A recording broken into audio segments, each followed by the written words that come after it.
Man, okay. All right, let me pause the stream preview here. And when it loads in, loading. All right, good. Okay, cool. So I'm on my old computer, and it runs Security Breach a whole lot better than it does on my newest build. So I don't know what the deal is there. I'll wait for the stream to really start here, but yep. Hopefully y'all are doing well.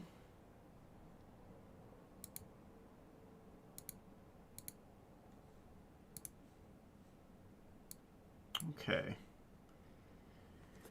Oh, man. Let me make sure the settings are right as well.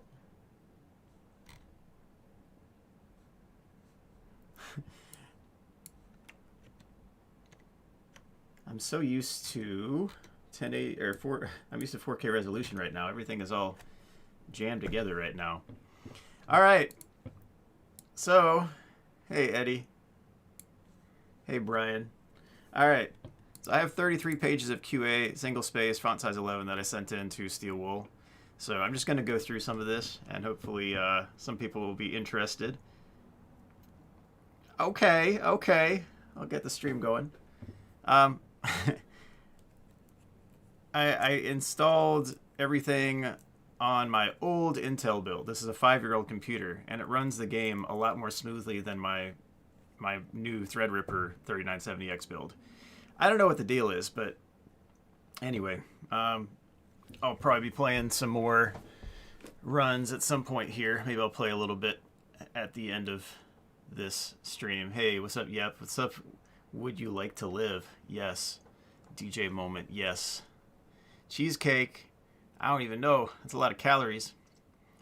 33 pages now. They have a bug testing team. They do have a QA team. So that's yeah. I'm not trying to overstep, but I've helped them in the past with Help Wanted. Hey Sturf, do you know the lore? Just asking.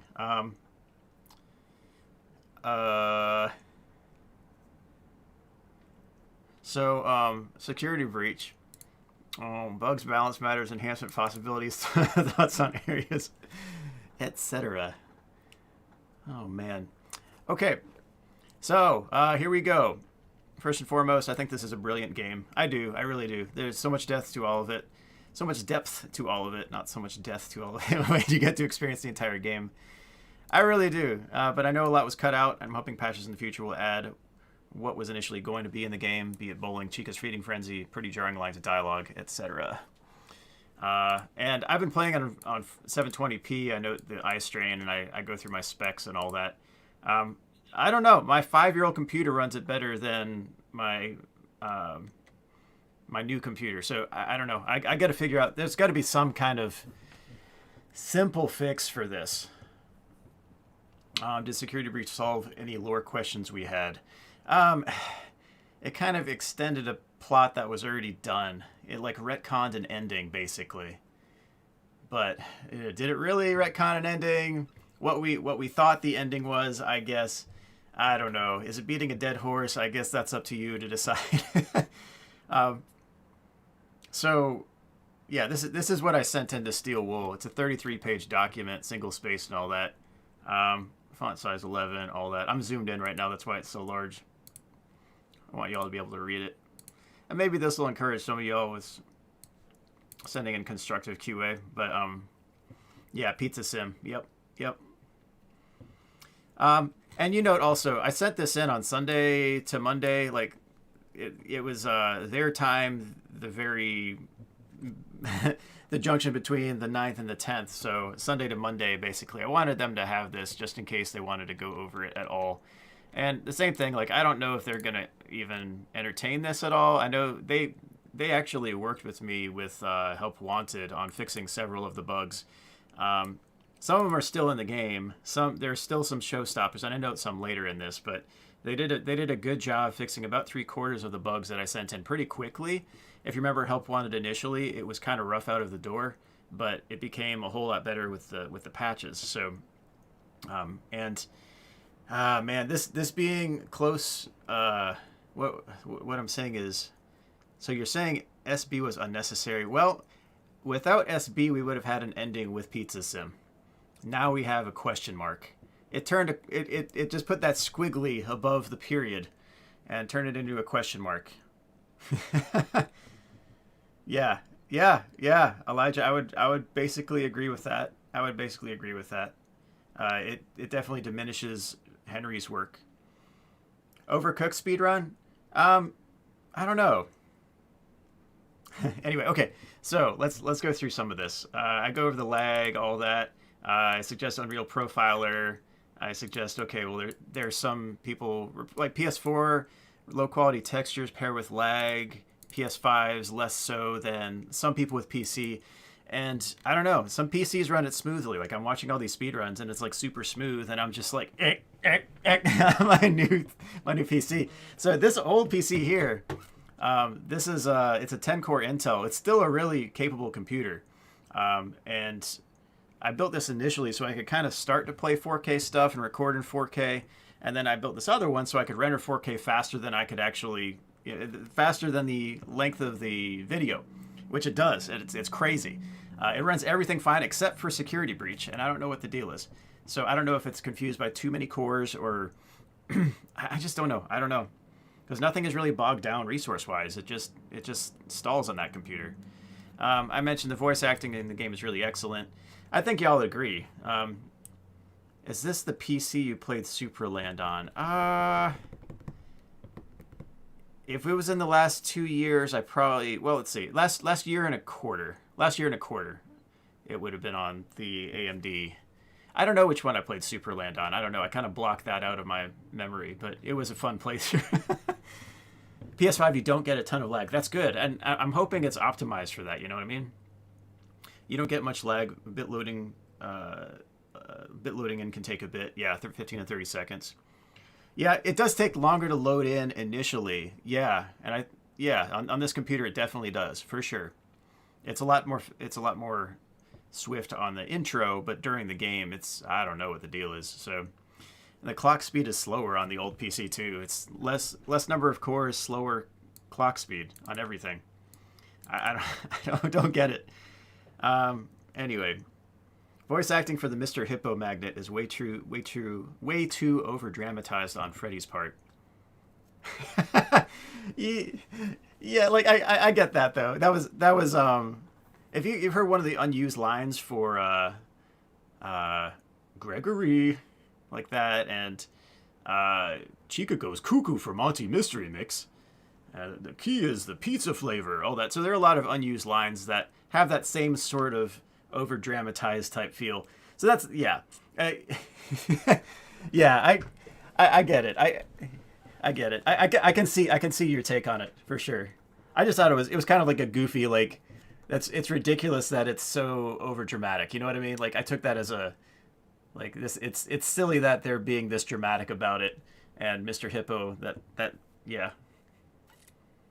Let's see. Overcooked 2. Oh, but not with juggling.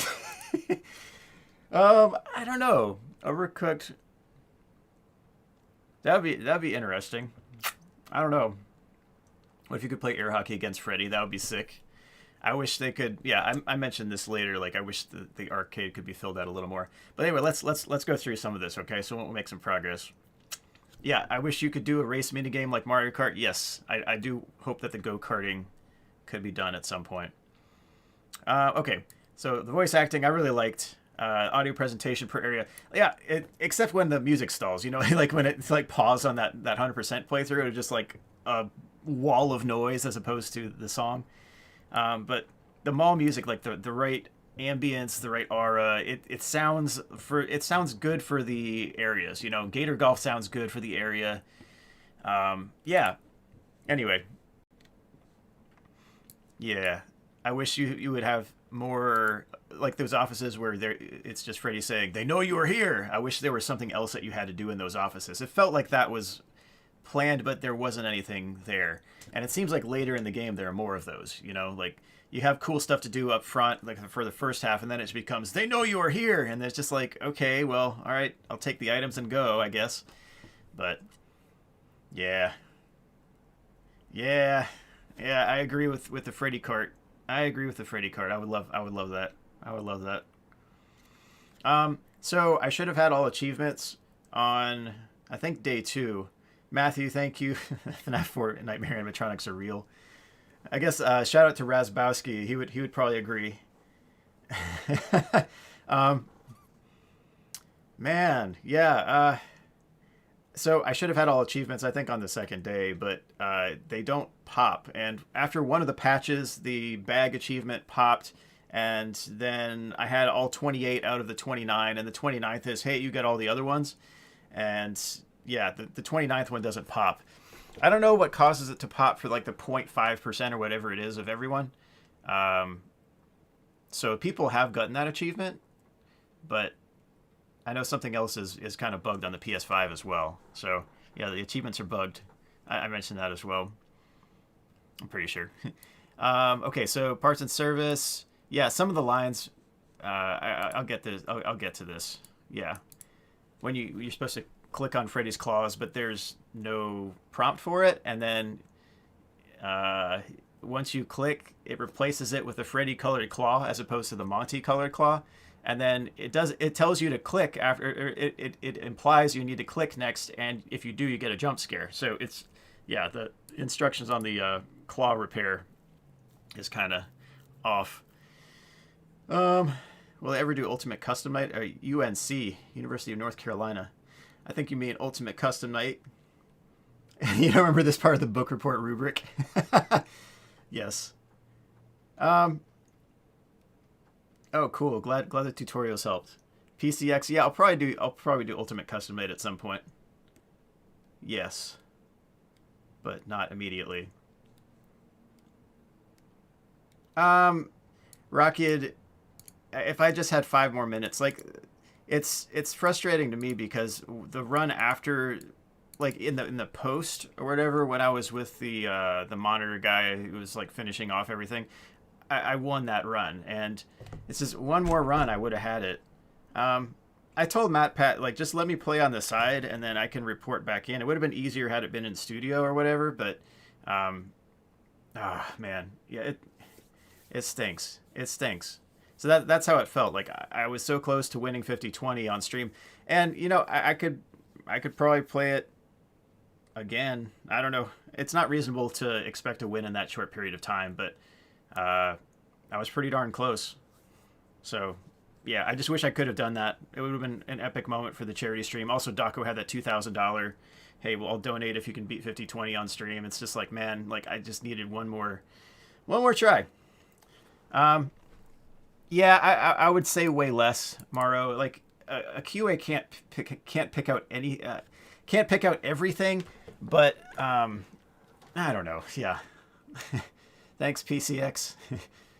And Elijah, I would agree too. It does feel like Security Breach does open up a whole new universe. Yeah, for sure. And late night, I don't know. So Scott requested that I not send it to him because he didn't want the stress. So he said send that to Steel Wool. He does want me to send him my general thoughts on the game and like the presentation and all that. So I mean, it's more of him taking a back seat, and you know he's officially like retired, so it's mostly just Steel Wool at this point. So so I sent Steel Wool this, and yeah, I'm hoping they can use some of this constructively. So yeah, ending's not lining up with the teasers. You remember like like, hey, we can get out of here, you and I, and then yeah, Raph, and yeah, the so yeah, I would agree. Like, so there's let me get to this part here. All right, so I like the audio and music presentation, all that, but this one right here, I'm a big proponent of functional testing. So you test it the first time through, then regression testing, you put it in another environment fresh, and then you test it there. This is pre-release. Then throwing the application through stage. You want to be sure it deploys properly. So it installs on people's computers. You want to test it on a range of computers. And then there's UAT, so user acceptance testing. That's where I think some of us would be able to come in. And like I know Pat said, like, you know, I'm a FNaF speedrunner or whatever. I'm more of like, I find I'm one of the first to beat the game pretty consistently here. I mean, ever since I started with the series, and I was the first in some things, but I like to be one of the first and play through exhaustively, and then go through and make tutorials and kind of look at it from all angles, and then kind of think of what are some silly ways to fix the bugs, or to play the game in a silly way or a more challenging way. And that's, yeah. So that's, and Mr. Roboto, thank you. And Rockid, thank you. Keep up the good work. Also, how do you solve mazercise puzzle? Really quick, mazercise, you want to be sure that the switch is down, all right? And then you're going to hit the top row 3, 3, 3. Then you're going to flip the switch. Then you're going to hit the top 1. And then you're going to flip the switch. And then you're going to hit top 3, 3, 3 again. Then flip the switch. And then hit top 1, 1. And then bottom 2, 2, 2. And that's that. Just run along the left side. And yeah, you'll have it pretty quick. No running speedrun when. I don't know. I mean, I just got this running at least fairly reasonably. You know what I mean? Can you get a link to the document? Sure. And here you go. Link to document. There. So, yeah, but the user acceptance testing. So, Astral and Tetra. I'm not familiar with Tetra actually, but I've seen some of what, Spliff, right? Or let's see. Hold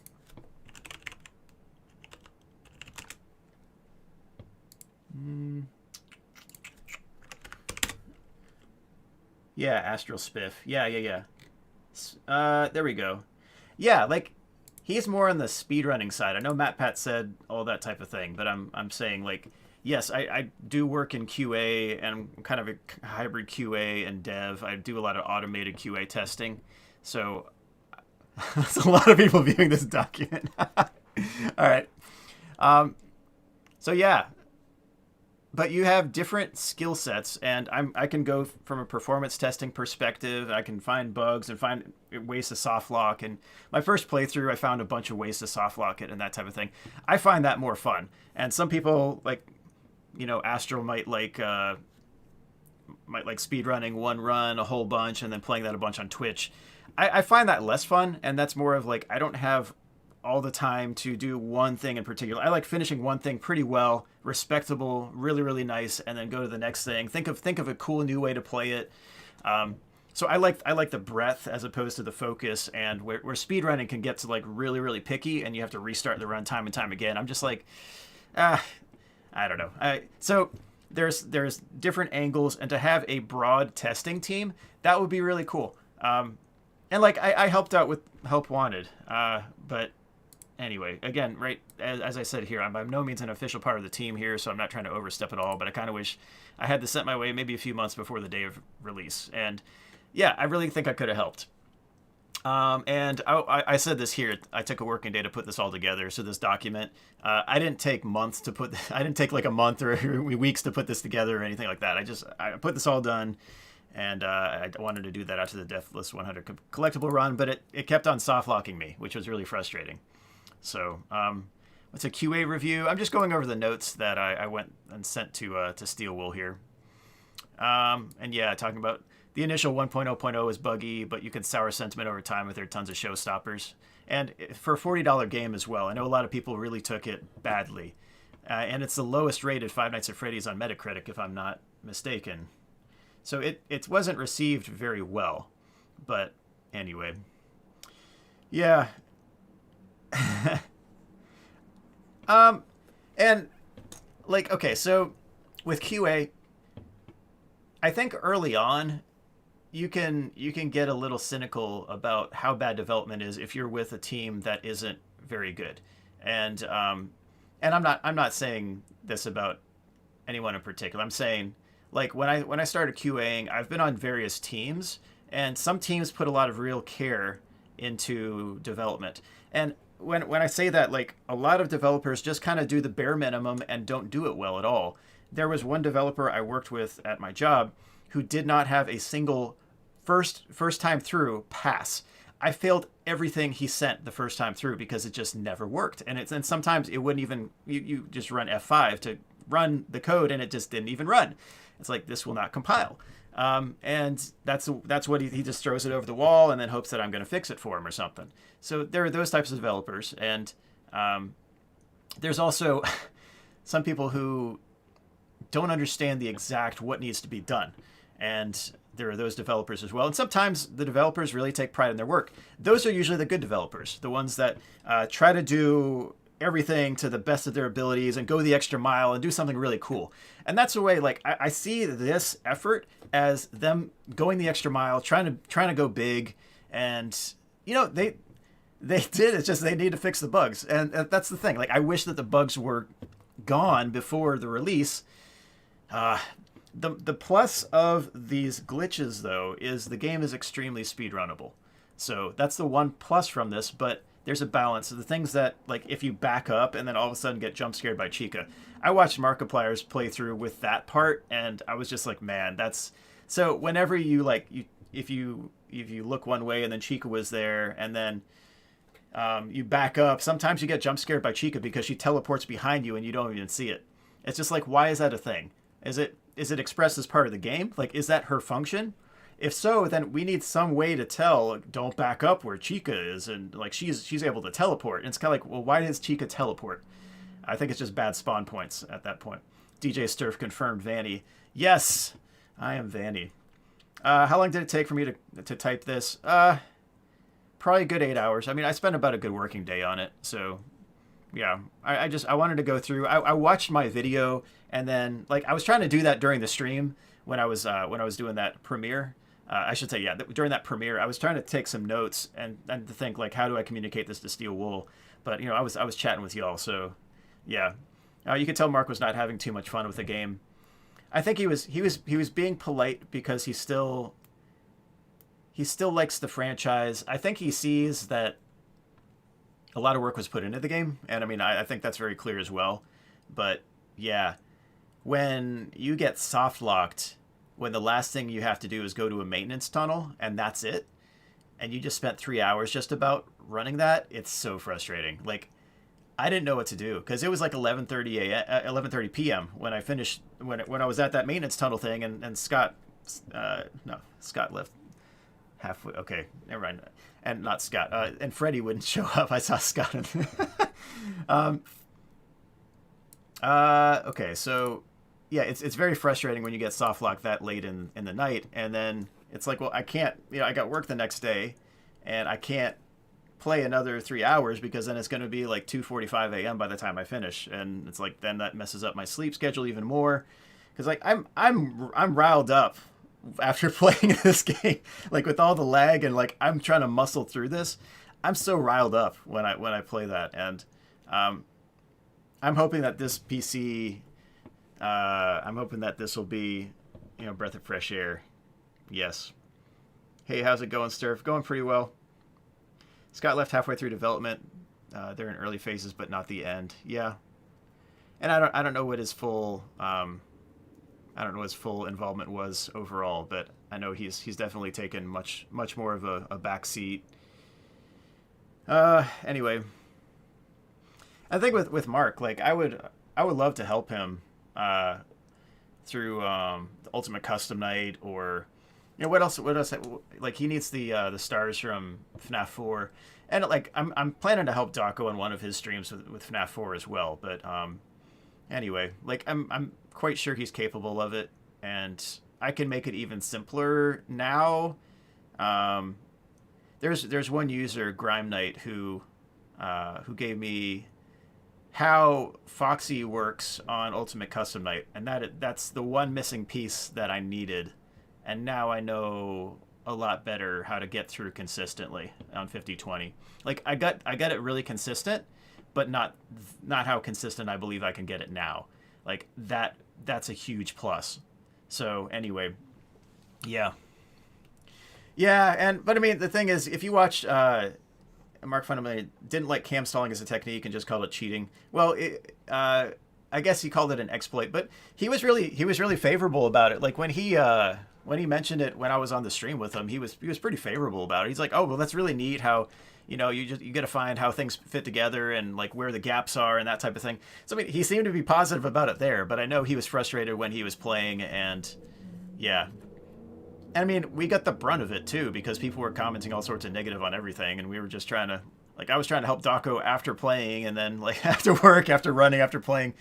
Anyway, but one big thing about Foxy is there's like a warm up meter, and you want to be sure that Foxy's parts are not in the room as much of the night as possible. But when I added in that check, because I was thinking it was helping, but I added in a check to cam 5 when I was going from Toy Freddy to cam 2. I did a quick check on Foxy.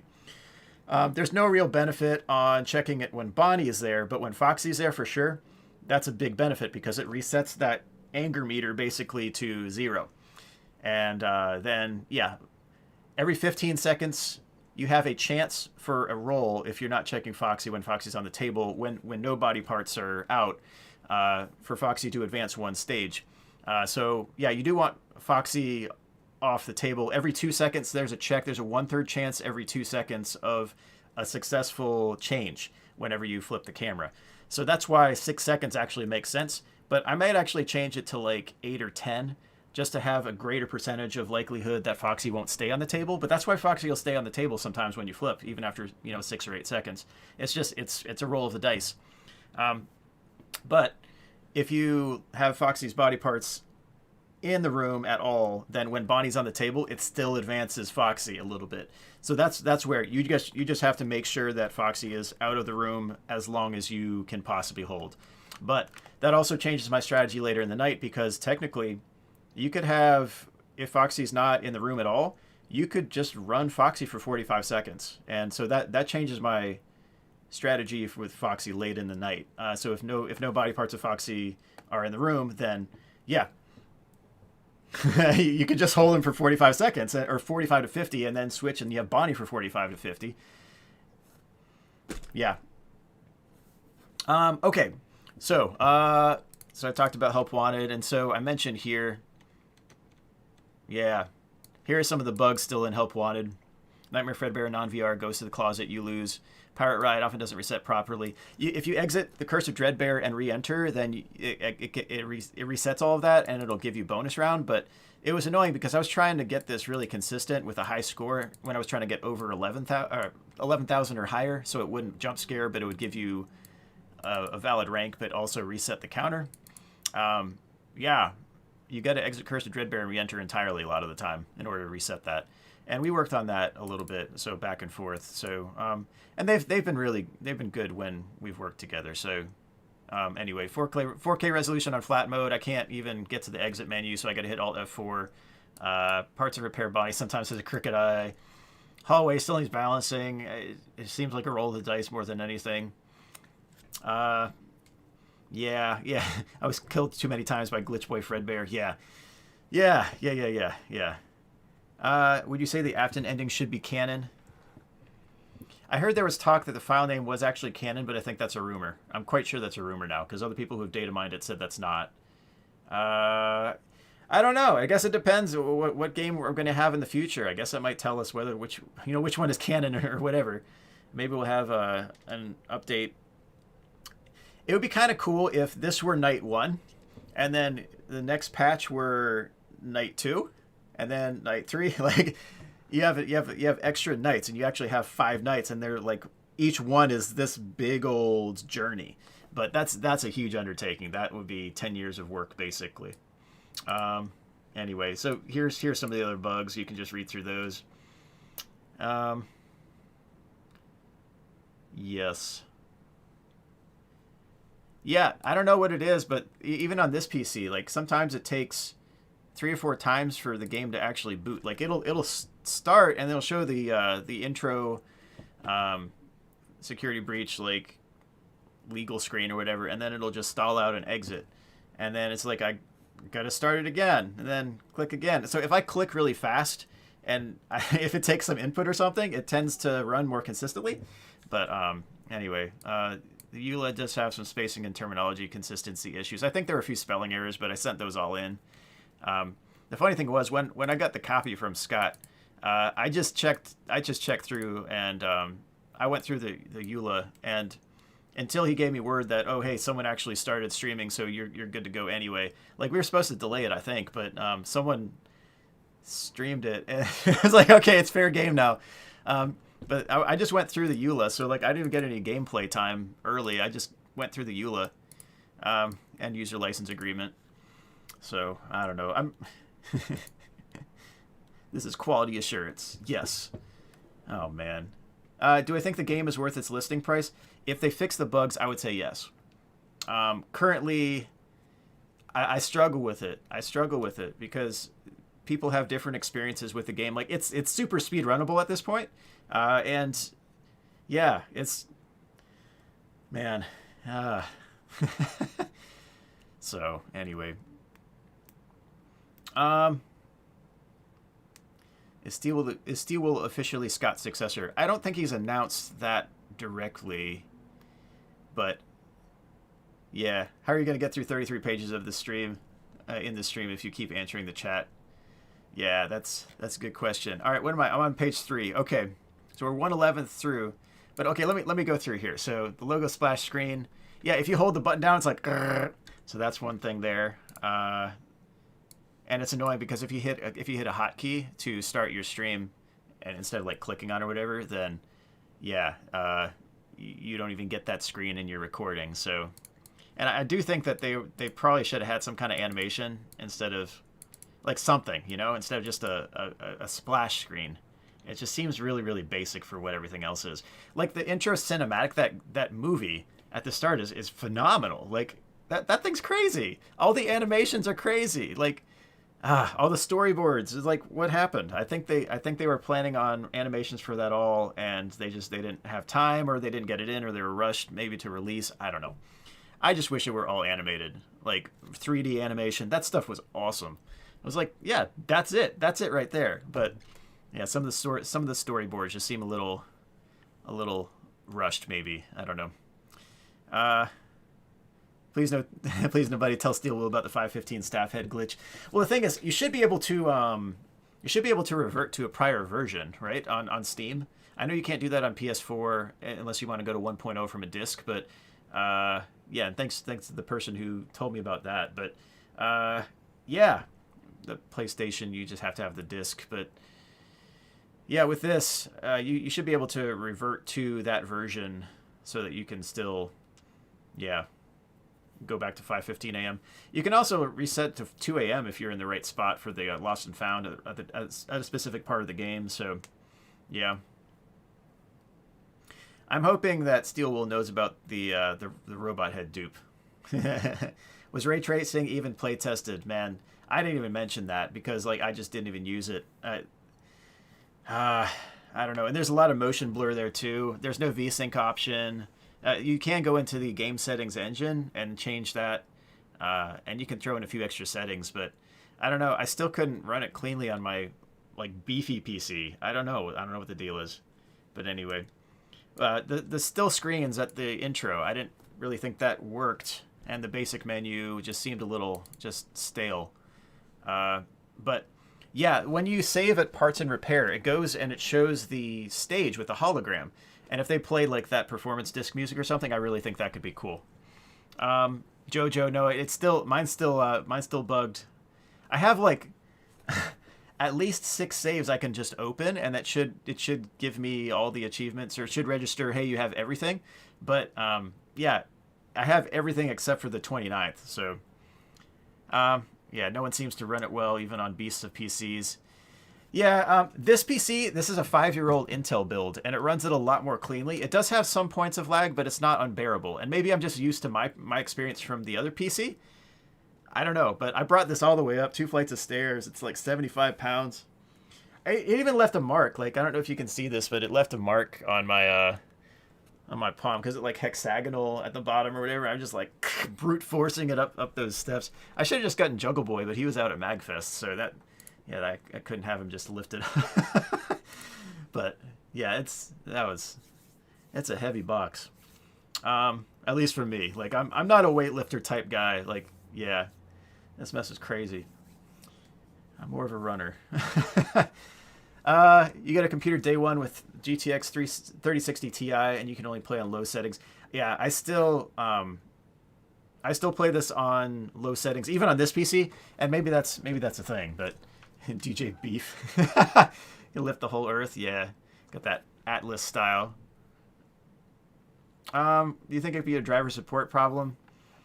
I don't know because the graphics card is NVIDIA on each one, so the Intel versus NVIDIA, and I don't know. It could be an interaction, but yeah, 3060 Ti is like a 1080 Ti. I got a 1080 Ti in this box right here. Yep, and I have a 2080 Super in the other one, and the 2080 Super box is hurting. So yeah, I'm just going through.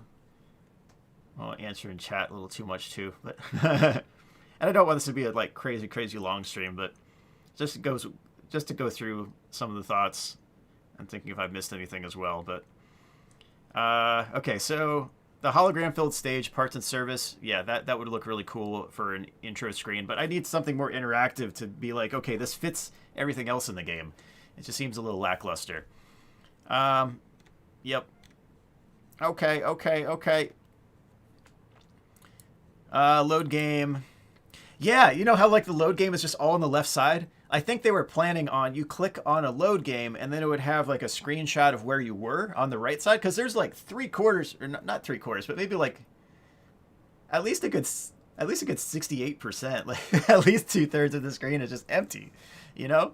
It's and you click on it once and you don't know which is which. You don't know what percentage you have. It does have a time on it, but at the same time, I can bug out that time as well. If you clear out the folder and you start a new, or you copy a game that had like 12 hours on it or something, like I think the max I had on a save was like 8 hours. So you throw that in the you copy paste it, you keep the save slots INI files or whatever, and then it'll say you have 0 time on it. So it'll reset your time to 0.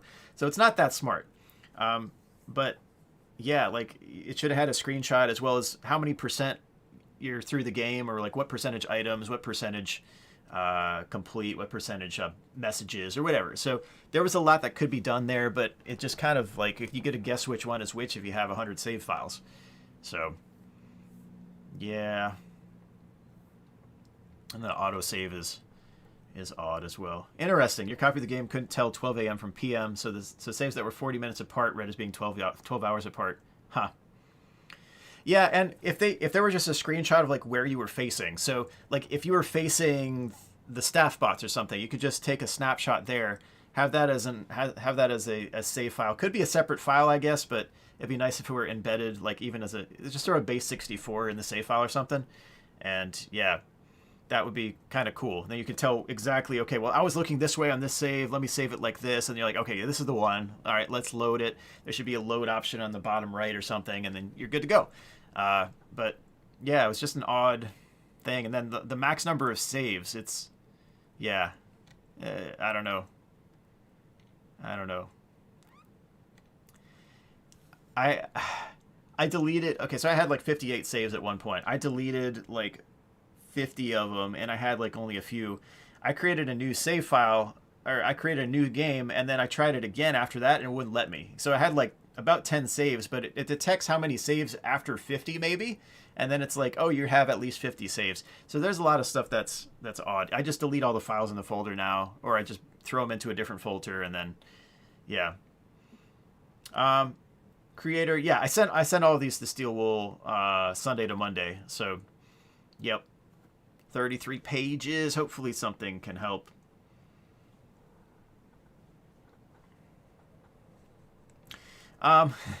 Yeah, I'll get Popgo's messaged me about something related to optimization. I'll get to that as well. Sturf, do I like the letter J? It's okay. I don't use it as much as some of the other letters, but it's cool. It's rare that I use it, I guess. Unless I say like jump or jam or something. If everything were legit and perfect in the game, I could see why there'd be no saves after 6 a.m. But let me note as well that if you play Gator Golf and then all that, like it'll autosave.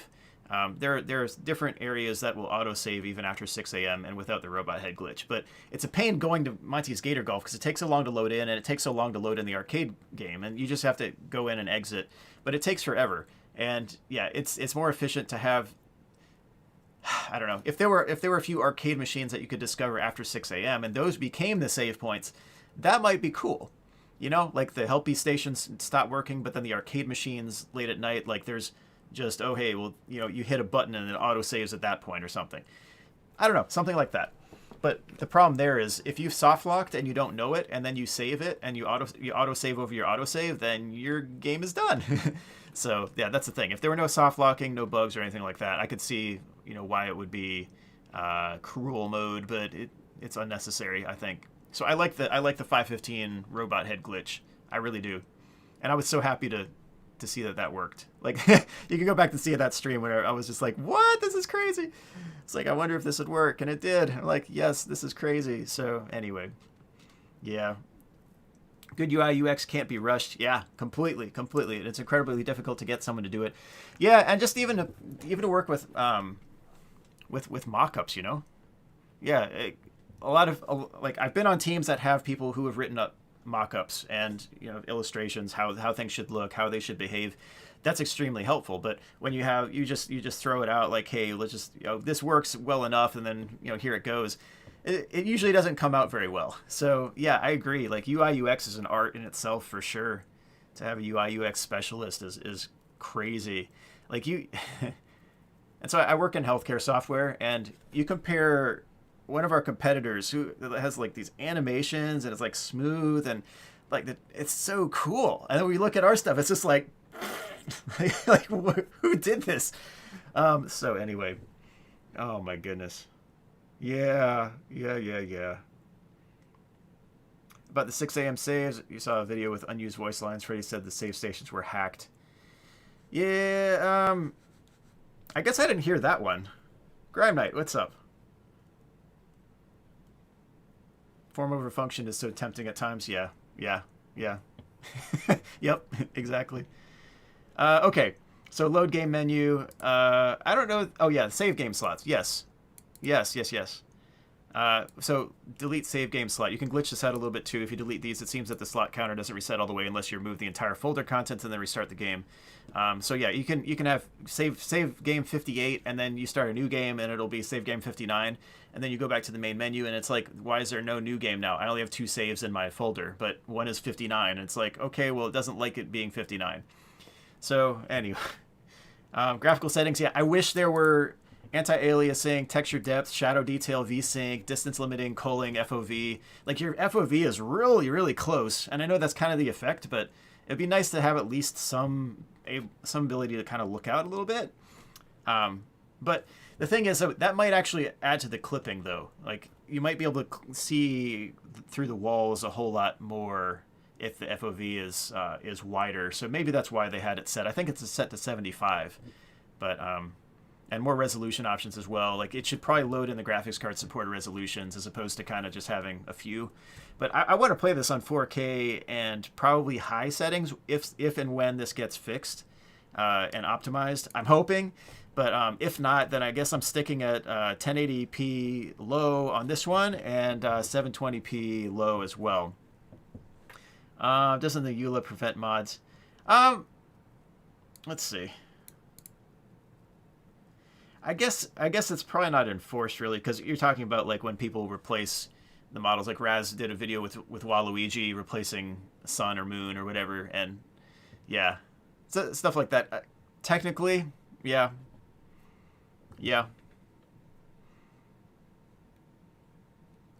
Let's see. There's already some camera clippings, so increasing FOV would definitely jank out even more things. Yeah.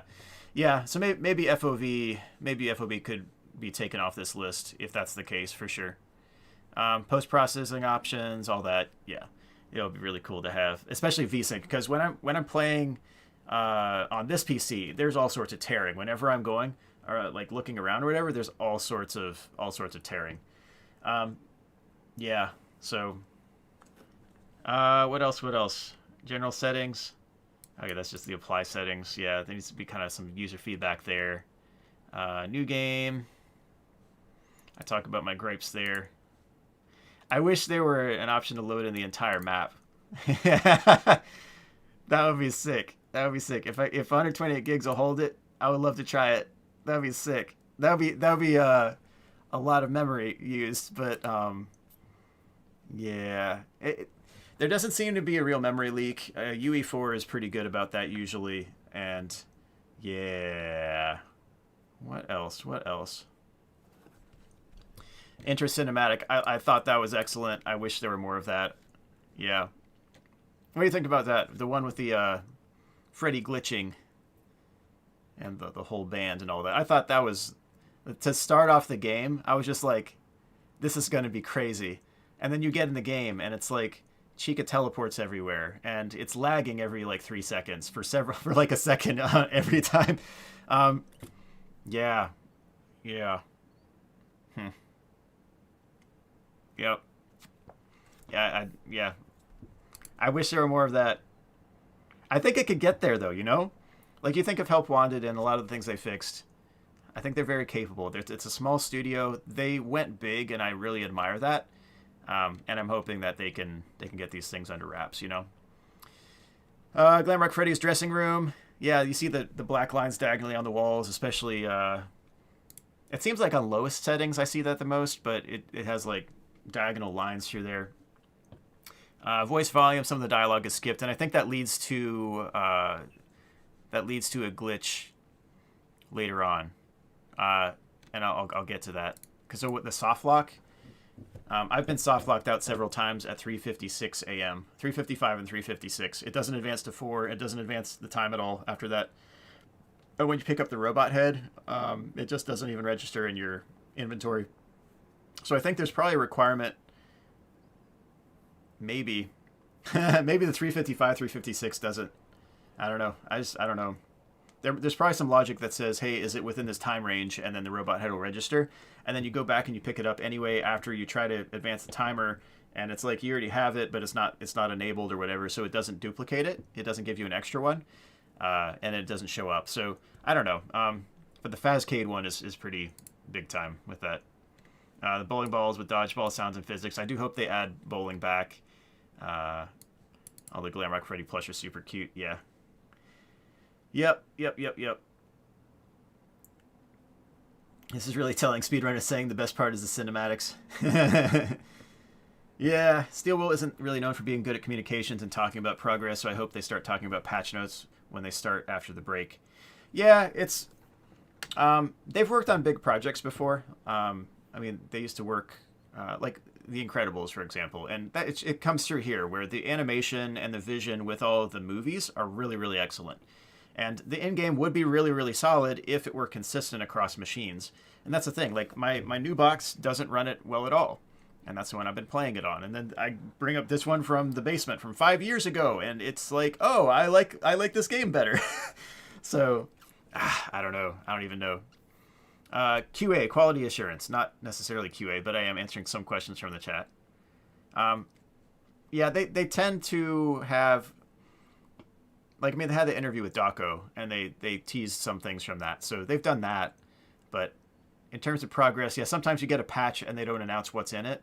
And there's no release notes on it. And it's a little odd. You kind of have to guess what's fixed and what's not. And then you see, like, the same bugs are still there that you're expecting to be fixed. It's like, man. So, all right. Faz Watch. I don't know why there's no time on the watch. Because it's a watch. And you remember the teaser trailer. It looked different, as well as it had the time up top, and it had a lot of useful things on the UI as well. So, and Drock64, thank you so much. You want to thank me for my FNaF VR tutorials? They're so helpful. I appreciate it. Yeah, you're welcome. Thank you for the thankfulness. Yeah. Oh, man. Yeah, QA, quality assurance, yes. Yeah, so... Kurutao, I know, let's see, sorry, I have to change the font on this, here, there we go, that's an S, Kurutso, yes. Do you recall when they said a lot of the arcade games would be playable? Yes. And where's DDR? Yes. And Daco asked about DDR specifically.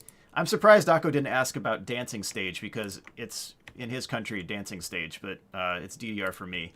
Um, yeah, I don't know. I went and looked the first time through, like, hey, where's DDR? And there was no DDR. I'm like, man, that stinks. So, all right, let's see. Reset. There we go. Okay, I was on 80% zoom because everything's all like on 1080p on this. Yeah, I agree. The Fazwatch from the trailer looks so much better. Yep. Okay. Let's see. And Raph, I would agree. UE4 is pretty specialized, yeah. I'm Greek Geek. Yeah, the Enter tutorial. Oh man. I need to pin down Entered a little better. I need to go back to sister location and get the Entered. Well, I wish there were a save right before the Entered battle so I could just play it consistently, but you got to do the, like, enter the numbers, and it just takes a while. A long time to set up a simple thing. Okay, what else? Okay, so back to this. And yeah, Drock, thank you. Perhaps a mark all as read would be nice. Yeah, because if you start the game and you don't dab fast enough, Gregory's message will go to read messages. And if you're looking for 50 on the, like, messages total, you'll have 49 and 1. And you have to, like, collapse everything, but you can't mark everything as read. It would be kind of nice if there were, like, a 50 total or something up top, or hey, you have 100% of the items, and some message there that's like, hey, you have all the items. And yeah, if the watch would have gift box percentage, message percent, like a game stats tab, that would be really cool. You could show CPU usage, FPS, GPU usage, all that. Maybe you could use that for diagnostics. So, yep. Camera performance, I think, is rough on the watch UI as well. And for it to be like so, it's meant to be like a low grade type of view or whatever, because it's like your watch, you're simulating a camera on a watch. But yeah, it's frustrating how long it takes to load in if you have that enabled. Fake quest. Can you use save states for SL?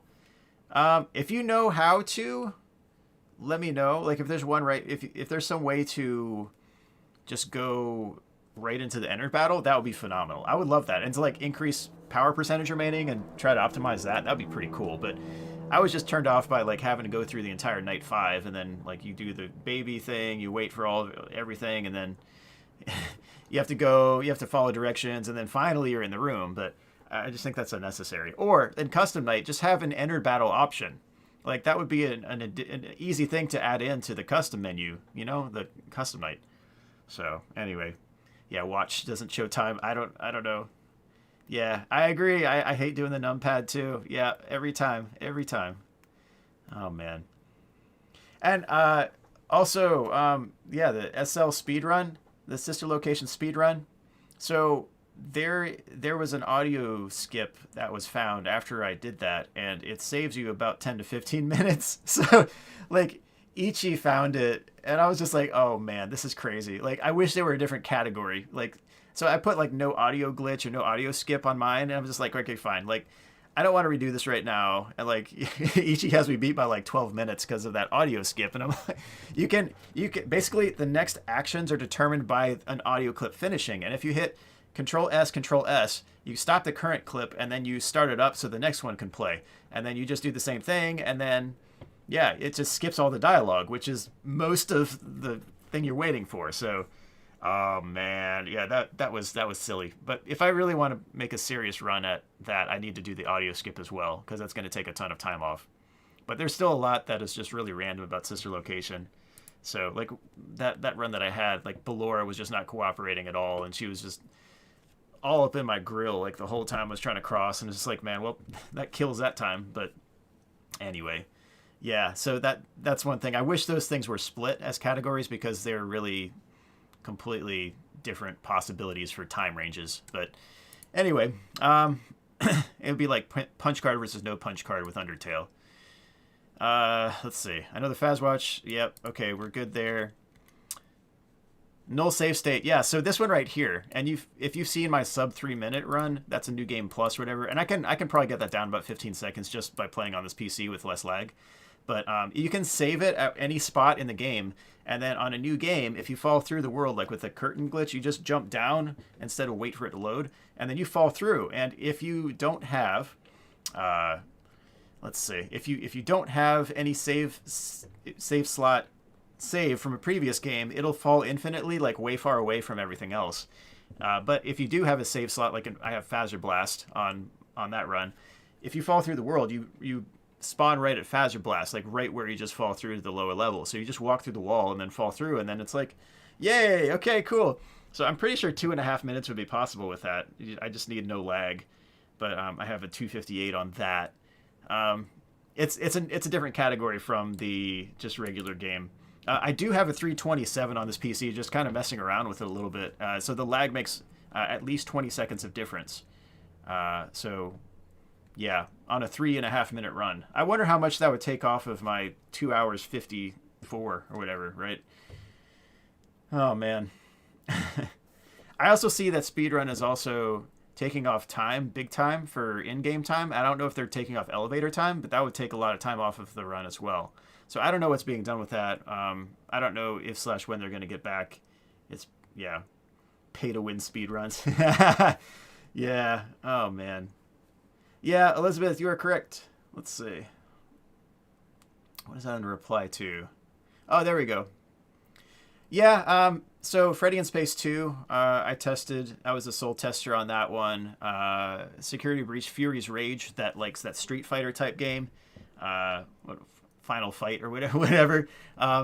Streets of Rage. Yeah, that one I was also the sole tester. And that one was funny because I put in like an entire day. Like I was just like, okay, look here, because Scott wanted to get it out to everyone. I worked tirelessly, and I sent feedback as fast as I could. You got to get in cycles quickly. And then I think it was like, was it the next morning? He just sent me an email like, hey, I released it. I was just like, what? Like, we fixed a lot of the issues, I think, but I don't know. He likes getting stuff out there, but anyway.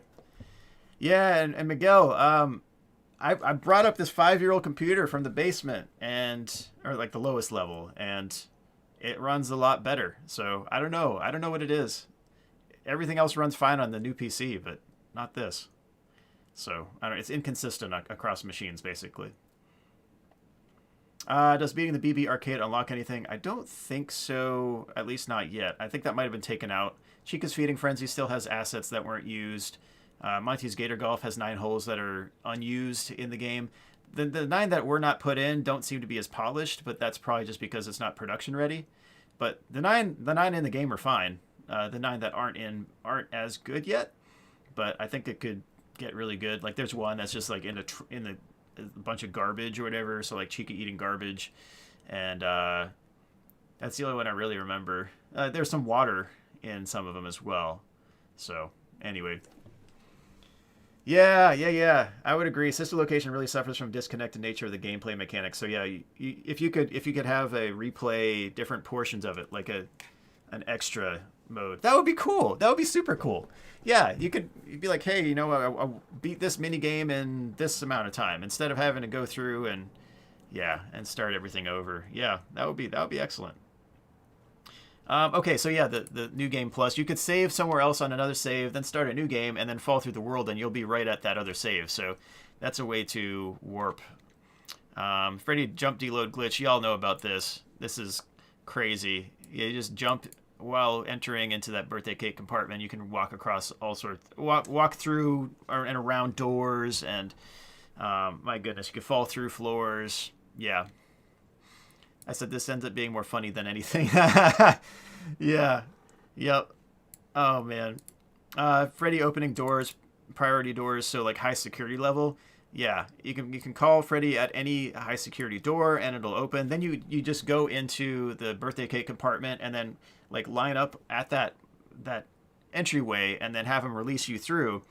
And yeah, you can go through basically anywhere, as long as you can call Freddy. And also you can see T-posed animatronics, like you see T-posed Golden Freddy in some rooms.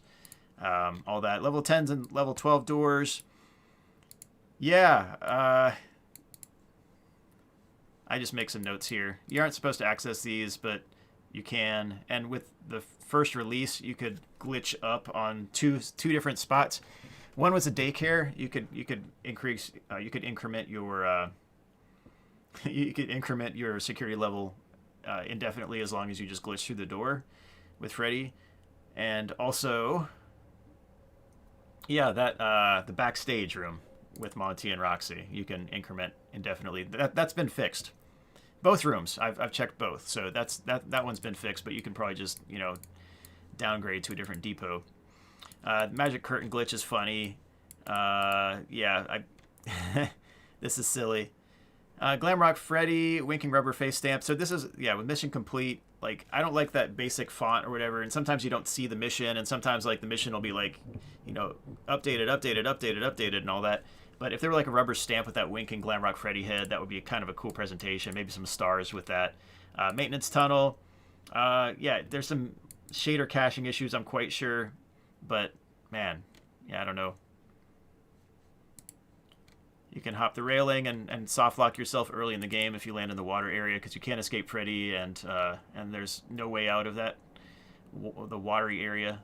So basically, you got to fall in the right area, which is not very hard to do. But anyway, it's there. I mentioned the curtain closing after Vanessa turns and walks toward you and passes you. It just doesn't make 100% sense, because then like all the curtain, it shows it closing entirely, and then you got to open it again. It's like, why didn't this happen right when Vanessa turned around? But anyway, yep. Monty can catch you if you run as much as you can. Yeah, you can also, yeah, you can jump through the cutscene so you can get a little bit extra ground. I think there's a limit though. Chica can run up the stairs before you do in that cutscene, and you're chasing Chica up the stairs at that point. It's kind of odd, but it's funny. Jump scare without a jump scare. Sometimes you'll get a jump scare where you can't even see who jump scared you. It's just a screaming noise and like a shaking, and then it's like you're still running or like you're moving around, but you've been jump scared, and that's the end, even though you're still moving. Lag spike, yeah. Once you go up that one flight of stairs, it's just like load, and man. So anyway. Turnstile area, yeah, Chica can just double back and run at you. Let me show some highlights from this, okay? Because we're only at page 7. I think Chica's OP up front, maybe a 5% decrease in either stamina or maybe even speed up front. Otherwise, I think Chica's fairly good outside the teleporting. Maybe when the aging pops in, all that, yeah, that gets a little odd looking, I guess. A soft lock, yeah. If you're playing the game and your game completely crashes, or if it like blue screens, that would be like that's a complete like I've never heard it called a hard lock, I guess, but that would be like the opposite. But a soft lock, you can still play the game, but you can't advance because something wasn't done right, or maybe you get caught in the scenery and you can't move. Like the game is still going, it's waiting for you to move, but you can't actually get out of some rut that you've just jumped in. So you're soft locked. So you have to reload a save to actually be able to do whatever you want to do. And sometimes that happens with time in this game. So if something's not the right time and you don't get the right thing in your inventory, then you beat a boss and then you try to do what the game wants you to do and it won't allow you to. That's a soft lock. You can't go back and redo the boss battle at that point. You just have to deal with the fact that you just can't even... Yeah, you can't finish a mission. You can't do all that. So, yes, several times, Butters. Yeah, I've got I was soft locked too, several times, and on 100% runs too. Like the most frustrating soft lock that I had was, link to document. I'll put the link to the document in the chat again. When I was about 3 hours in, I got soft locked with Freddy would not show up at all. There. So there you go, Krillin. Let's see. Oh gosh, you can get soft lock 10 seconds in the game. Probably in the dressing room. Yeah, can you jump behind the arcade cabinet? Is that the way to do it? If so, I could see that very well. Oh man, Gigamonti. I guess I haven't seen that. Okay. Staff bot spots you sometimes through counters. Staff bot flashlight goes through walls sometimes. There are bumps in the paths of the staff bots. Chica can walk on top of that wet floor bot, like just for a split second. She just like steps up and like it's just instant teleport and then back down. What else? What else? Yeah, the barrier. Some people can get the Chica Fizzy Faz. If you have it limited to 30 frames per second, you can't really do it well. But if you're at 60, then it doesn't seem to be as much of a problem at all. You can jump into that kiosk and get the Chica Fizzy Faz up front. I don't see it as much of a benefit unless you're running something that's really start heavy, I guess. But anyway, yeah, because you're not running a whole lot early on. But once you do, like, you need security level 2 to get that without any skips. So it's not that big a deal.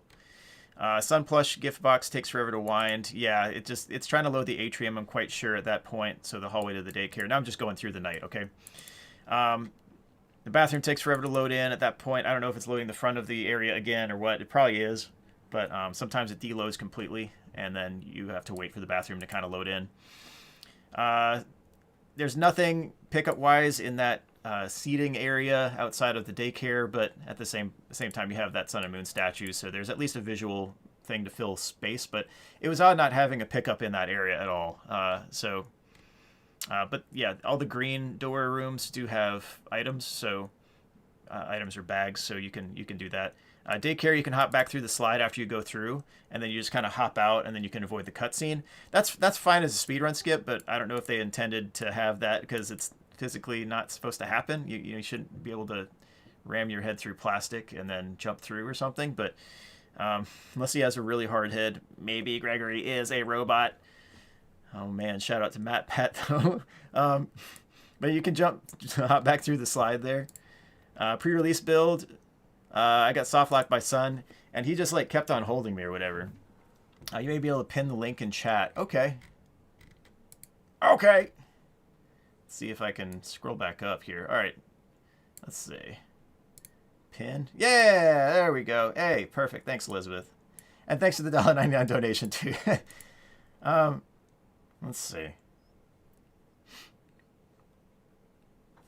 Yeah, it's weird. Okay, let's see. Gigamonty was a bug Astral Spiff encountered in his no running challenge, where multiple Monties would spawn in the atrium and run to your location when triggered infinitely, despite Freddy hiding.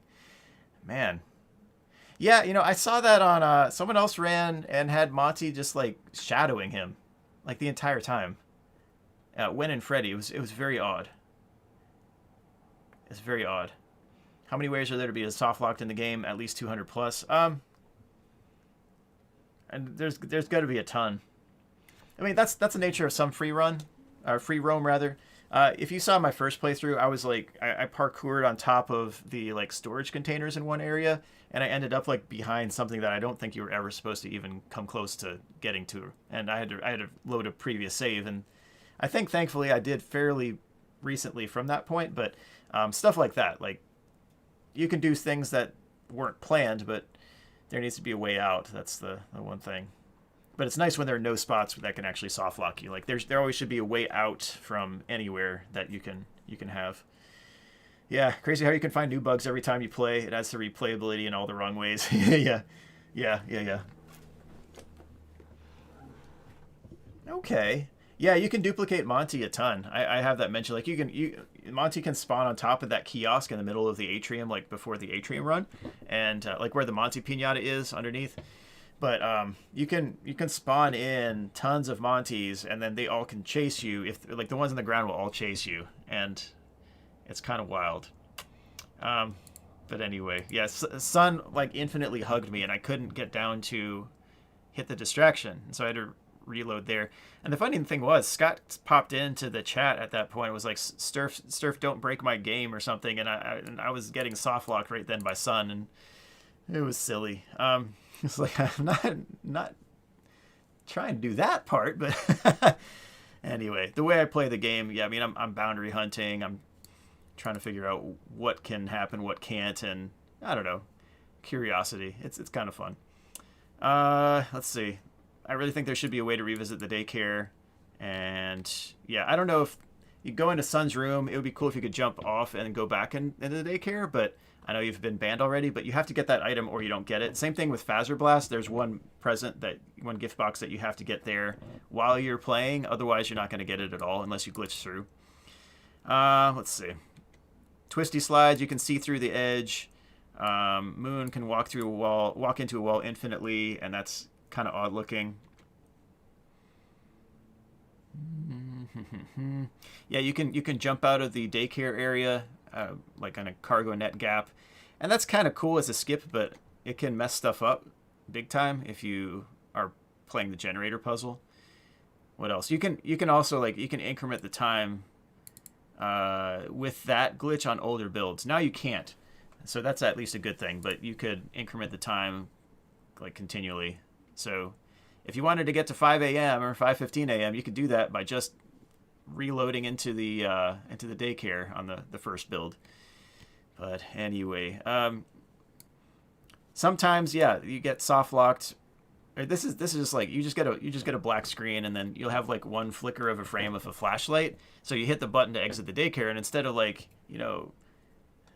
security, you are banned from the daycare, and then you get kicked out. But yeah, you just can't do anything. The screen's black. It's like, all right, well, guess I'm reloading that save. And you can't see Glamrock Freddy when you're shown yeah, you're kicked out and you see like the area behind you, but Freddy is outside of your FOV. So, but you see Chica, you don't see Monty, but Monty pops in. Like Monty's not there, and then you enter into Freddy, and then Monty pops into view. So it's just an oddity there. And then Chica goes all crazy bobblehead when that happens. So I think you know what I'm talking about here. You can watch any playthrough, and I'm pretty sure you'd see just about the same thing, unless they're running around the place instead of finding Freddy. First time I actually didn't find Freddy, and I was running around just being chased, and I was like, well, what's going on? And it's like, oh, there's Freddy, and I saw him eventually, and continued from there. But it took a while. What else? Okay, so that's the daycare area. Sometimes Moon doesn't spawn in before you leave. Sometimes he does. Sometimes he's kind of right in front of you, but it just depends on where you are. Recharge. Yeah, the missions. You get several missions when you jump in the elevator, but nothing happens right before. It's like you're kind of lost there. And I've seen some runners get completely confused. Like, what do I do? Where do I go? Do I go back through? And I actually went back through and tried to find presents and stuff. But yeah. Let's see. The daycare area when Sun kicks you out. The only animatronic that is approaching you is Chica, but out of nowhere, Monty and Roxanne pop in both. Wow, I haven't seen Roxanne there, but I could believe it. I know Monty pops in for sure. I guess I just didn't see Roxy. Let's see. Yeah, I do wish there were more variety of lines though too. Yep. Oh, the spinning Freddy bug. Oh yeah. Oh my goodness, in the Afton fight. Oh yeah, that was a little silly. In the Charger, that was pretty crazy. On one of the runs, Freddy completely just went into the Charger and never came out. So I just ran around Roxanne the entire night. I call that the cross-country strategy. Tossing out L's, thank you. What do you think about the theory that Glamrock Freddy is Michael Afton? I mean, there's some level of credence, and I'm much less lore heavy, I guess, but let's see.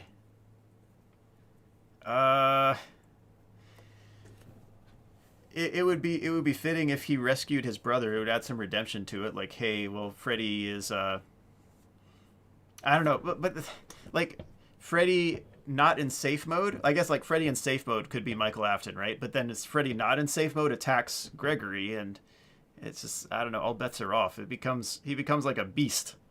So I don't even know. Yeah. Freddy really has a mind of his own sometimes, yeah.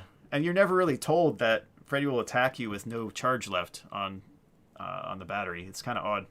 So first time through, I got jump scared by Freddy at power 0. I was just like, oh, is Freddy gonna kick me out and be defunct, and I can't use Freddy for an hour or something? But no, it's just jump scare. Like, okay, well, that's lost progress. Oh man.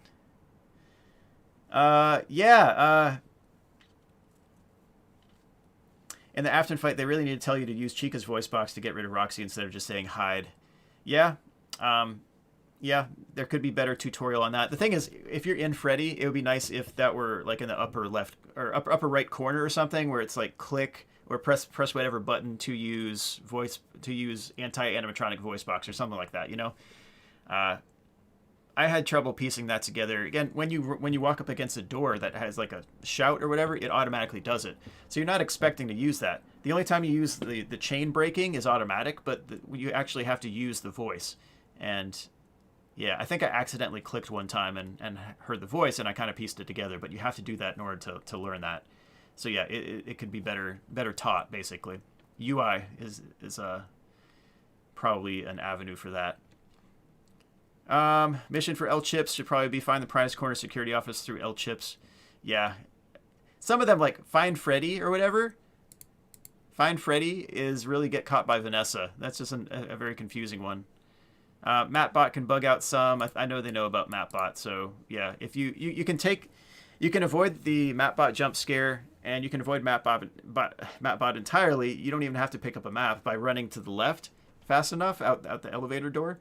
But then you can take the map from like an escalator and not have that jump scare. Mapbot will turn around, and you can run back into Mapbot. And then if that's the case, you'll get the jump scare, and then he'll turn around and have an empty hand and be like, okay, I have nothing, but he's just holding it out, following you. And it's like, you don't have anything.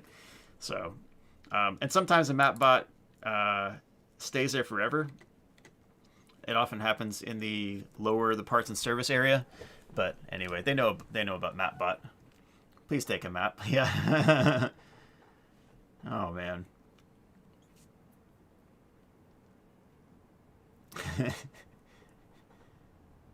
Yeah, 66. Yeah, there's a lot in this series for sure. Vent to solid on the sides. I just give a suggestion, make that Freddy upgrade accessible at that point. Otherwise, you have to go out of your way entirely. It would make sense to have it at that point, but you're not going to use it for a while, but it would be nice to have for next time you have Freddy.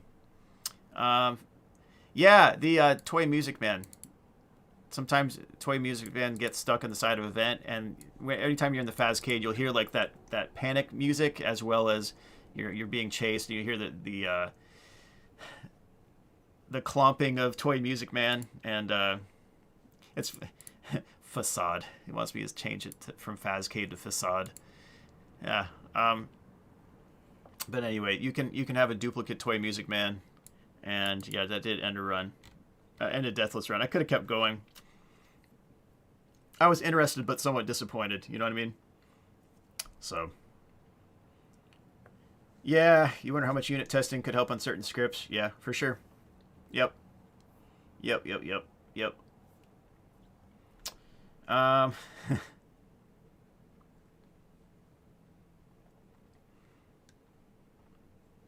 Okay, cool.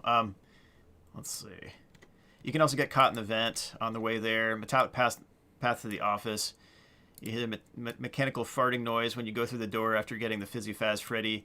And then it's on that run to the office that, like, yeah, the bunch of vats of everything, the loading dock kind of storage area or whatever. And Chica can appear in front of you. And if you run, on a lot of occasions, I've had Chica teleport behind me after I just ran at her. But if you turn around again, then Chica will show up, and then you turn around again, and Chica will teleport right in front of you again. And then you can get jump scared. It's just like, what? All this teleporting right here is just, it's crazy. So, yeah, it's crazy. And then once you cross that door threshold, it's like a complete chase. Like, even if she was way behind you at the previous building, yeah, she'll still like teleport right behind you and run the whole time. So, yeah. I call it the mechanical farting noise, that brrr, or whatever that thing is. And it only plays twice. It's both with Chica. And I wonder if that was going to be like a mainstay. So anytime you had like, oh no, here's another animatronic, like brrr. But it only happens those two times, and it's with Chica. So I call it the mechanical farting noise. And then, yeah, when she runs into the security office door, like either her face or her arm or whatever glitches into the door. Pizza Bot, there's just a little bit of lag when it starts, but it's not too jarring, I guess. But you can run into the machines. Like you can see through like half the machine and all that. So the collision on it isn't all the way there. Post pizza order. Chica will still be banging on the door sometimes, and you can see like a frame of that. But then like the door will kind of like go up a few times, and then Chica will teleport down to be eating the pizza. So that's just a little odd to see. Loading dock controls. The mission won't complete if you go later and actually spot the loading dock controls. You saw that in my first run. But it would explain her eating behavior. Yes. Yes, 33 pages. Oh, man. What's the biggest issue with Security Breach currently? The performance. The consistency of performance, I should say. Because some machines run it a lot better than others. The soft locking as well, though. Like sometimes you can't access Freddy when you need to access Freddy. Sometimes you get caught in the scenery. Like 6 a.m. you get caught in the scenery and you can't move. Well, there you go. You get a restart from autosave. Some things are also, yeah. Some things are a little silly when it comes to 6 a.m. post saves. But you can pick up a robot head. You can save. The door doesn't door. Sometimes that'll happen too. Yep. Oh, my camera? Oh, no. Hold on. All right, my audio is still working. Tell me this is plugged in. Let's see. Why did it just shut off? Okay, I'm back, I think. Oh, low battery. Oh, man. Yeah, give me a second. Let me see where this is plugged in. Low battery, low battery. It got mechanically farted on by Chica. Let me make sure this is plugged in here. I might have stepped on something. 3-minute break or less. All right, let me check.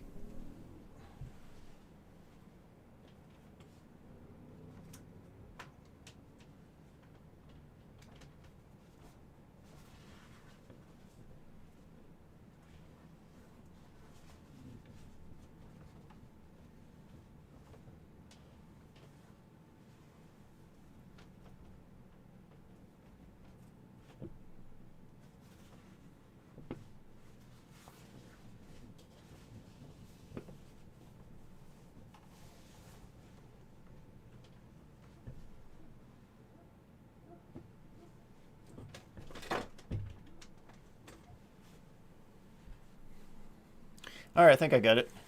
Let me check. It's probably going to say low battery still, but... All right, I think we're good. And then I got to get rid of this right here. Yes. Okay, we're back. And we're back! Oh, man. Low battery, just like Freddy. I think I stepped on it. I stepped on the cord, so it detached that one part. I just had to find it. Okay, cool. I got to hear the no volume here. Doesn't the game say that the camera needs to be recharged at stations, but then it goes and recharges on its own? Oh yeah, you know, it recharges when the game is paused. Yeah, isn't that a funny exploit? Like it doesn't count against your time either. Like you could just reload your camera and oh man, yeah, that's funny. That is funny. I don't know, I was pretty exhaustive with going through my thoughts, and I'm sure I didn't catch all of it for sure, and I know other people found other bugs and that type of thing, but yeah. Did you mention the arcade machines is really bright for no reason in the DJ Music Man area? I didn't in this one. I don't know if that's just an alpha overload. That happens, like, I remember Dungeon Defenders, like, on purpose, they would, like, overcharge an alpha, and it would have, like, a glow to it, and that was done in UE3, I believe, but... You can do that type of stuff. So I don't know if that's a bug or not. That's more of like, it's a curiosity for sure, but it could be a bug. It very well could be. A duplicate DJ Music Man. Yeah, that too. You can duplicate the toy Music Man and the DJ Music Man. Did you mention how Moon's AI breaks after just 2 distractions? Yeah, Moon running into a wall infinitely, maybe. Yeah, Dungeon Defenders was a classic. It was an absolute classic, for sure. I used to be one of the community event hosts, but yeah. That was fun. That was a fun game. I need to stop chewing on this cord. What am I doing? Loading dock controls, yeah, it won't pop the mission unless you do that right away. locker room, laundry area, the bathroom area is generally fine where the second mechanical farting noise occurs. If you don't rush Chica, she won't ruin the flow. What else? Yeah, the distraction doesn't always work, even when she's like near. So I mean, it might be probability based, which would be fine. It's just frustrating for replicability, I guess.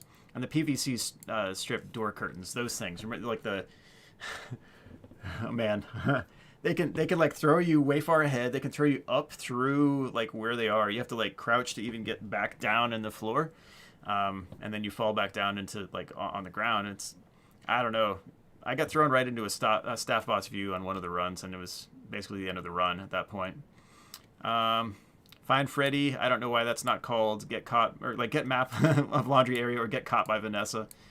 Explore Laundry Area. I don't know, but it's just odd to have Find Freddy, and then you get a mission complete when you get caught by Vanessa. It's like, you found Freddy, but did you? No. So anyway, Lost and Found. Yeah. You just kind of get tossed up and land on the ground. That's Lost and Found. Vanessa's like in Karen mode. The right elevator often doesn't work in this part too. Like you go to the door and it doesn't even open. So I don't know if Mapbot's glitching it out. Oh, interesting. It changed. It changed the font. Oh man, I'm gonna keep it like that. I'm gonna see if they spot that. Because I didn't want to just put an E. I wanted the E with the accent, so I copied it. Vanny does a plie and a very elegant walk down the stairs with good port-de-bras, but the player never sees any of that. It's just, you just see the wave. You see the wave through the window, but she's doing a ballet whole thing out on the staircase, and you never see that in the game.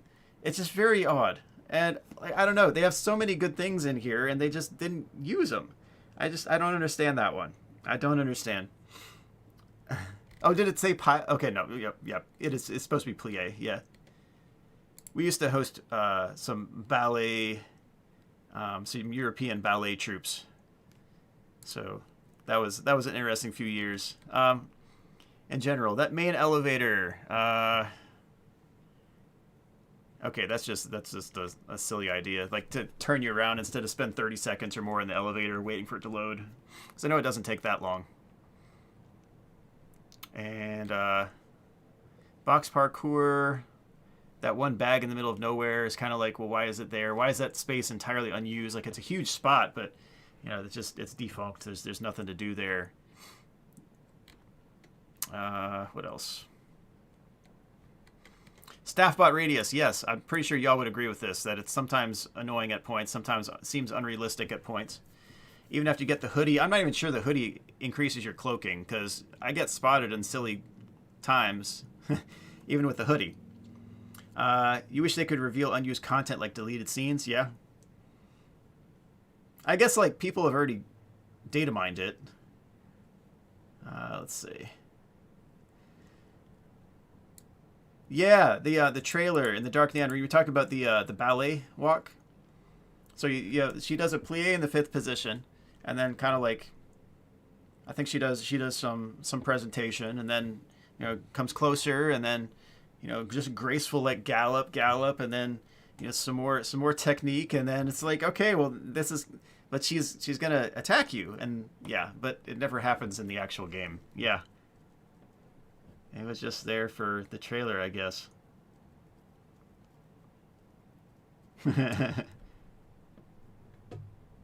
Yeah, the staff bot kept getting, like, if you're on mazercise, yeah, that is annoying. It opens the door if you're too close to it, and like the mazercise puzzle and the save location aren't at a good spot there. So I don't know. The door there is maybe too sensitive. Maybe the door should have been a little further out, like the room maybe a little more deep, because you'll be just working on a mazercise puzzle and you can get spotted. You can be saving, you get spotted. And then it's like, well, now you're trapped by Glamrock Chica and you're in the mazercise room. So it's like camera, I guess, but you got to run out and come back and keep solving the puzzle. But yeah, that is a frustrating room for sure. Staffbot radius, I don't like some of that. Some of the pathing isn't clean.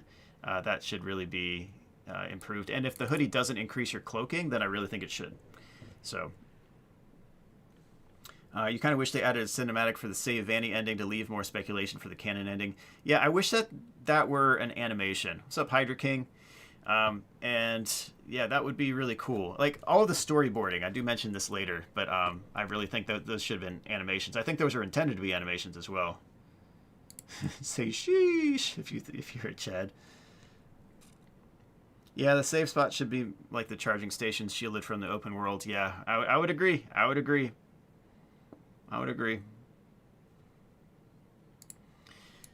Let's see. An idea here that the staff bots, maybe the Phaser Blaster could deplete some health on some of the staff bots or whatever. AoE for the camera's fine, but yeah, and I don't know. I didn't want to suggest like the Phaser Blaster only startling for 3 seconds per hit or something. I think that's a little too low. Maybe the camera for 7 seconds or something, but that makes it way too powerful. Like it's probably fine the way it is at this point, but maybe something where the staff bots could be blown up or something. Like have red staff bots be blow upable by the Phaser Blaster and like orange ones be blown up by the camera. I don't know. Enough flashes or something. I don't know. So then you have to like switch between. You actually have to use like weapons in that. So let's see. Minor things here. I don't think the animatronics path in the rehearsal room. Has anyone seen an animatronic actually run through the rehearsal room outside of Glamrock Freddy when you call him or whatever? I'm pretty sure Roxy doesn't path there because like Roxy was right outside, and yeah, she just doesn't show up in the actual building. So yeah, Daco could use some more subs. Why not? Yeah, I agree. Staff bots are just annoying at times. Well, the thing is, like, I mean, so in 10th grade, we had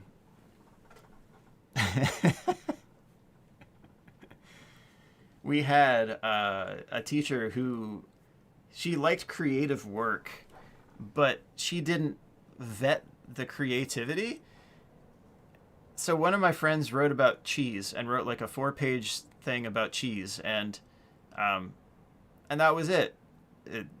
She gave her a ton of extra points for it, and I wrote like meaningful stuff and all that, and she gave me more points for that. So there's a little bit, I guess, but a little bit of vetting. But one of the things, like,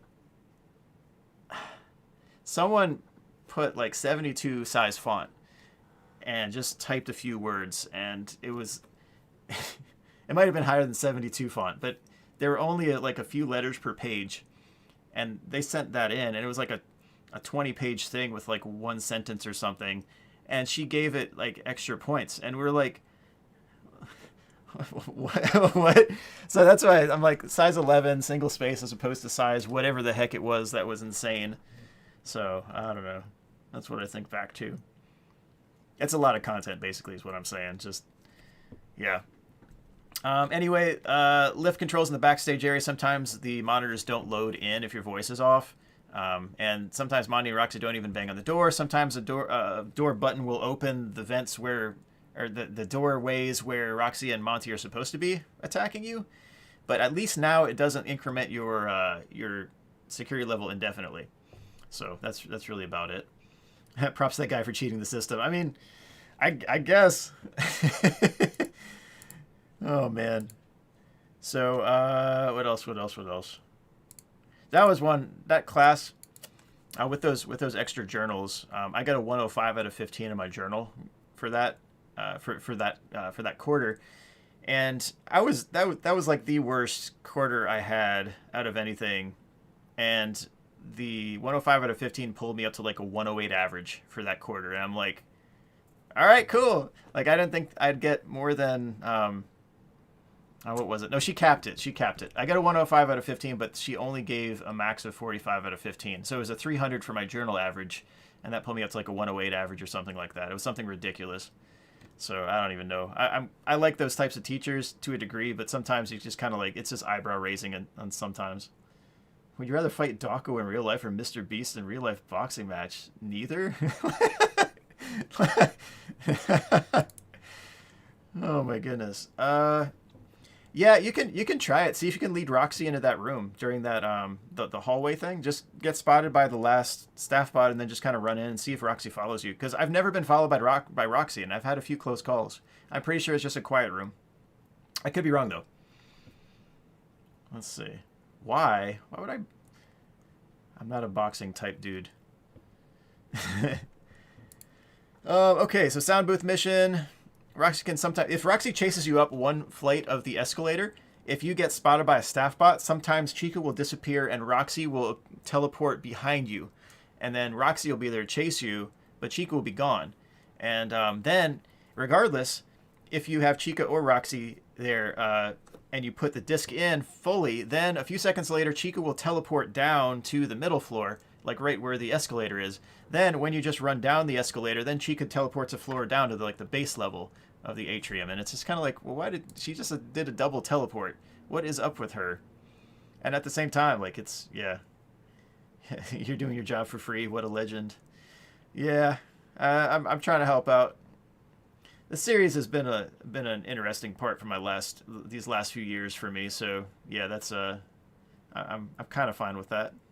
I wouldn't do this normally for anything though, for sure. You pay commit for a DJ Sturfin boxing match. Nope. Let's see. 5 fights at Freddy's. Let's see.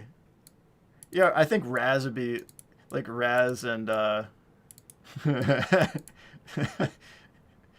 Raz and Daco, or I don't know, man. I don't know what to suggest.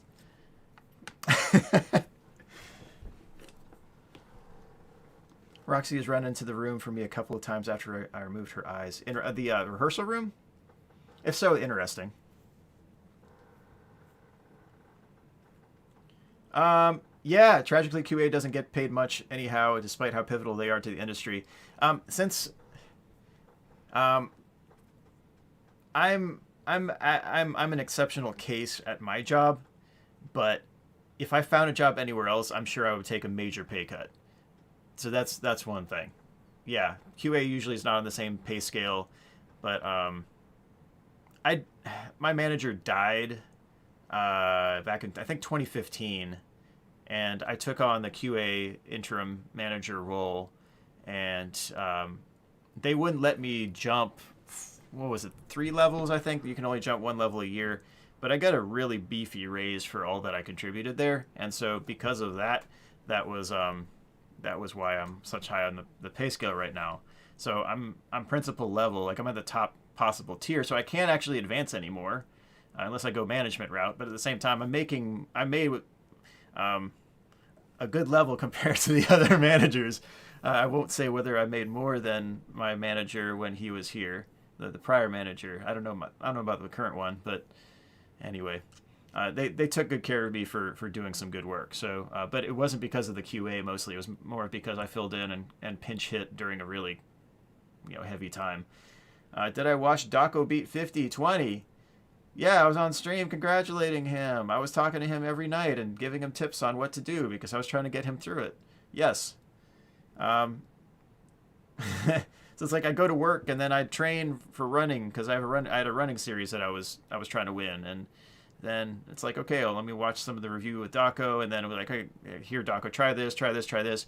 And then, like, whenever I had time, I'd try it myself, but I was mostly trying to get Daco through, so, people refer to it as, oh, DJ Sturf was so slow on this, and it's like, I was trying to help the only person who had a deal with Scott.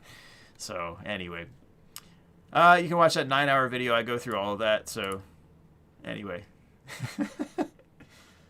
Let's see. Real-life job strategies and routes with DJ Sturf. Yes. How's my day going? It's going pretty well. We're going through 3 full days of planning at work right now, so it's really boring. If you heard of Safe Agile, that mess is real boring during the planning phases. And at least we've gotten it down to 3 days, but at the same time, we've downsized so much, I don't think there's really any reason for more than like a day and a half. But anyway, we have enough meetings through the weeks where we're already like grooming stuff in the backlog, but I don't know. I just like doing the work and then being done, as opposed to sitting here planning for 3 days for 10 hours every day. DJ Stir Fry is so slow. Huh, interesting. If you do the prize counter mission after Roxy gets her eyes removed, both normal Roxy and broken Roxy will spawn there and try to get you. That's interesting. I didn't know that. I haven't gone all the routes yet.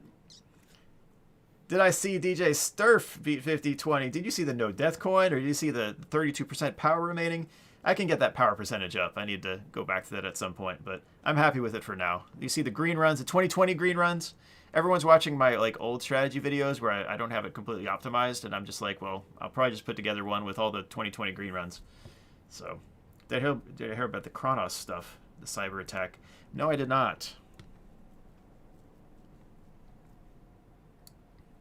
We were ransomwared a few years ago. It really hurt our customer base. It was really bad. It was really bad. Oh man, we were so far behind on security updates. Oh, it was very embarrassing. It was terrible.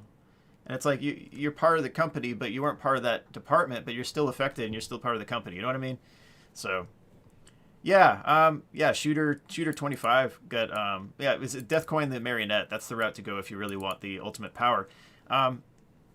Cranky, they're obviously not going to say. I'm sure the answer is probably yes. Yeah, the security was breached. Yes. The thing is, like, I haven't gone the 70% route because I know how much time it's going to take, and like the odds that are against that from happening. You know what I mean? So it's just a matter of like I just don't have that time right now. So anyway, like props to Shooter and Spondos. I know they both beat that with like 70% power, and it's super impressive. So I could do that at some point if I have like all the time in the world, but man, it's just going to take, it might take close to like 60 to 70 hours, somewhere in that range maybe. It's just the odds are just so stacked against you with all that. It's really rough. So anyway, yeah, the run across the atrium, Monty sometimes clips through that metal gate, I really think. But if you run up on stage and then Monty's right behind you and then you just run off the stage, then Monty gets confused and just walks slowly away, and then you just go up and walk up and hit the button.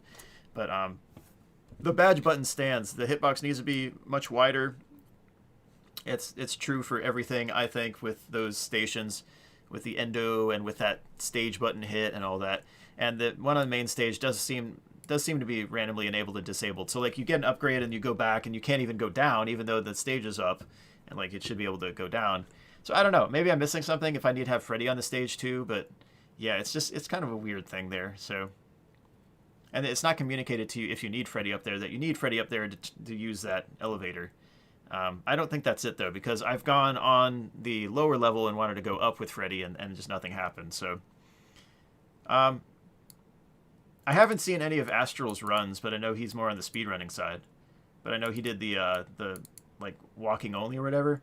I'm still just getting this machine up here where, you know, I'm not having a ridiculous amount of lag. So I'm looking forward to playing more without that lag. But anyway,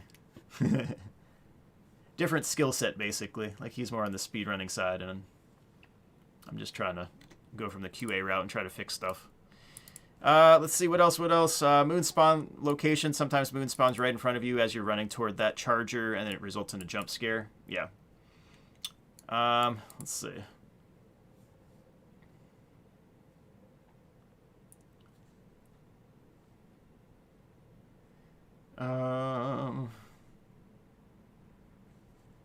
Yeah, I wonder how much time it would save on the 100% run. It's probably going to save a whole bunch.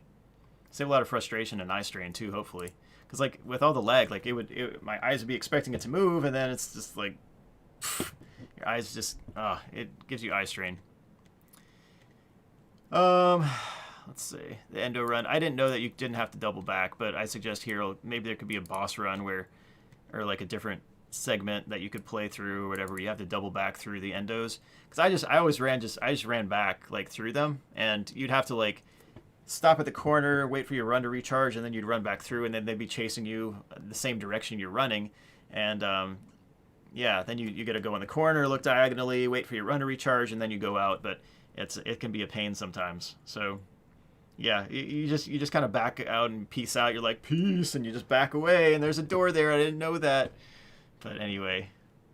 And then sometimes that weeping endo in the hallway when you first see it will be really aggressive and start to attack you. And most of the times that it just doesn't. I don't know what the deal is. So it seems like a random aggressiveness sometimes, but not all. Parts and service. There are no instructions with the voice volume down. So you got to wait the length of the audio cue, or like if you click early, you'll get a jump scare. So if you're like, okay, well, you know, let me try something, and I don't know. It's odd to have no prompting telling you that you have to wait for all instructions or else you get jump scared. You then click on the right area before Andy Field stops talking, and it results in a jump scare. So like the area of the face, you're like, I want to click the nose or the bow tie or whatever, and then you get a jump scare, even though it's like, hey, do this. And since Dread Unit isn't done talking, you get a jump scare. So yeah, there's an oddly long pause there. Yep. With voice volume off. So you got to wait for everything on that, but you just kind of got to know if you have voice volume off. Visual confirmation might be useful to have some sort of help you good job graphic if you do a repair correctly, just to let you know that you've advanced another part. Yeah. And the bevel, like, it's a bit picky. If you click on like the edge of a button, it'll give you a jump scare. It's got to be like on the top of the button precisely, otherwise you get a jump scare. So it's maybe a little draconian when it comes to that. If you're, yeah, Sister Location had a mouse move bug, so yeah, it sometimes like cause your mouse to drift. Yes. Doesn't Vanny say something like Vanessa does say come back to the main stage, but there's nothing on the main stage. It's in the middle of the atrium is what she wants you to get, or at least presumably. If she wants to stall you and get you jump scared by Moon, then I guess she succeeds. But yeah, there's nothing on the stage. Yeah, I thought that was odd, very odd. The gift she wanted, if those were the therapy CDs, like, hey Gregory, I got a perfect gift for you, therapy CDs. Like, okay, well it's in the middle of the atrium and not on the main stage. But anyway, yeah, the Monty and Roxy repair bags sometimes glitch out, so you can't pick that up. You can't get 100% of your messages on that save unless you preload to wherever before it got bugged. I don't know where it bugs though, but several people have reported that. The Roxy elevator, you can hit the button to make the Roxy elevator go up, and then you run out, and then everything around you will deload, and you just fall through. So it needs to have some detection that you're actually in the elevator. 3:30 a.m. Vanessa, sometimes she doesn't show up, sometimes there's more than one, and the Vanessa jump scare is pretty funny, though. Like, I don't... like the flashlight, and you hear the scream, and it's like, what? Like, it would be funny though. So I made a potential suggestion. It would be funny if that ended the game, where she kicks you out and you get the cardboard box ending, or another ending where Gregory is handed over to the police or thrown in the trash compactor or something sinister. But maybe that's too silly at that point of the game. So basically, you would end the game by getting caught by Vanessa. Like, oh, that's game over. But you'd have to have some kind of urgency communicated there, and hopefully you'd have saved before then, if that were the case. But there'd be a lot of potentially angry people if that actually happened. Yeah. Yeah. So, yep. I also do agree that there should be more voice lines for each of the animatronics. That would be cool. Increase the character of each one, as opposed to, hey, little guy. Like during the Monty boss battle, I just hear, hey, little guy. Hey, little guy. And it's like he says some other lines on other parts too, like, you can hide, but you can't hide.